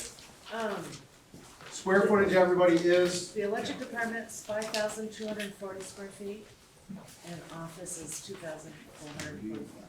7 and change.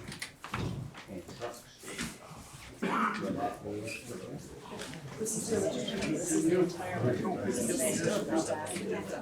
Are you gonna, do we need a motion to table the local options? Yeah, it's too late. I'll make a motion to table that.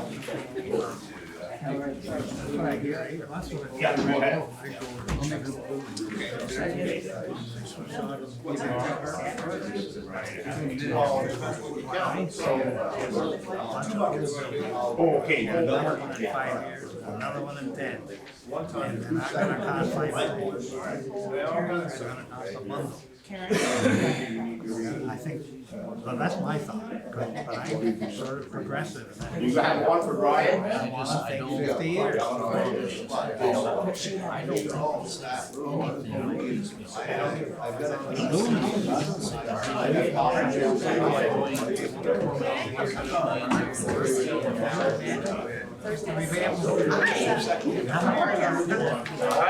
do you wanna entertain a motion to adjourn? No. No? Business. Well, There's other business on the agenda. okay, it's just that, local income tax, sales tax. Option tax or local option. Local option. Saw you do it on Richard's show too. Yeah, I know. I do it all the time. Wow, I don't know, everybody's late. I don't know, Brian, did you find out what we specifically need to do for that local option tax? What we need to do, the town, is to have a chart, but we can make a charter, I can get copies of Montgomery's charter, that it's a one pager, it's that they operate under the statutes of the state of Vermont, but they have this provision that they have a local option tax, that's their charter. Okay, now, is there any statutory regulations on how we spend that money? Well, yeah, you have to have it limited to a certain thing. So could you commit it for recreation operating expenses, or is it a capital expense?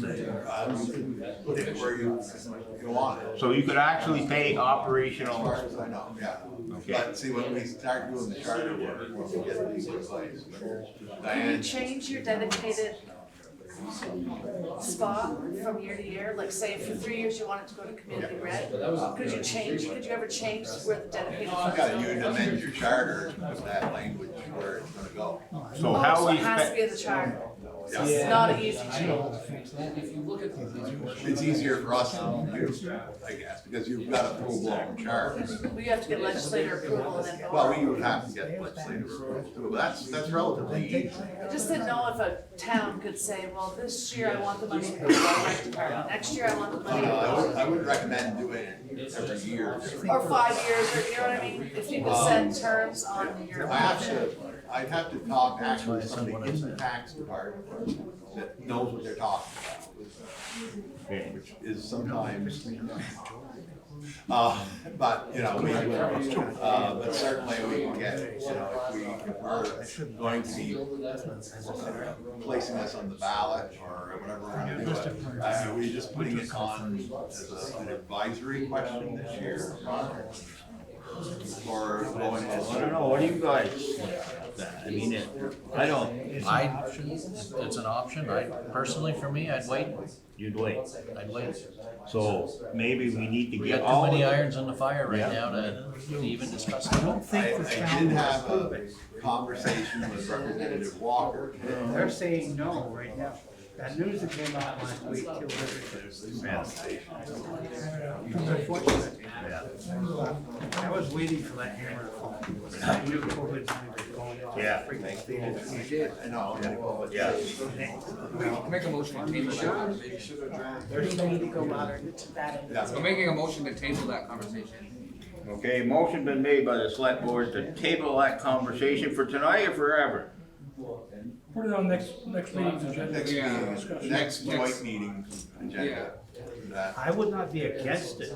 Because then we'd have more facts too, we gotta find out exactly what we can do and what we can't. I'll second the motion so we can put more preliminary research together so we're not guessing. Okay. All right, motion is made and seconded, all over in favor? Aye. Motion carried. I'll make a motion. Now we can adjourn? Now we can adjourn. I'll make a motion to adjourn. Motion to adjourn. So moved. I'll entertain one, too. I'll make a I motion. made it. You already did it? Yeah. All right, you voted for it. We're done. Thank you, appreciate it.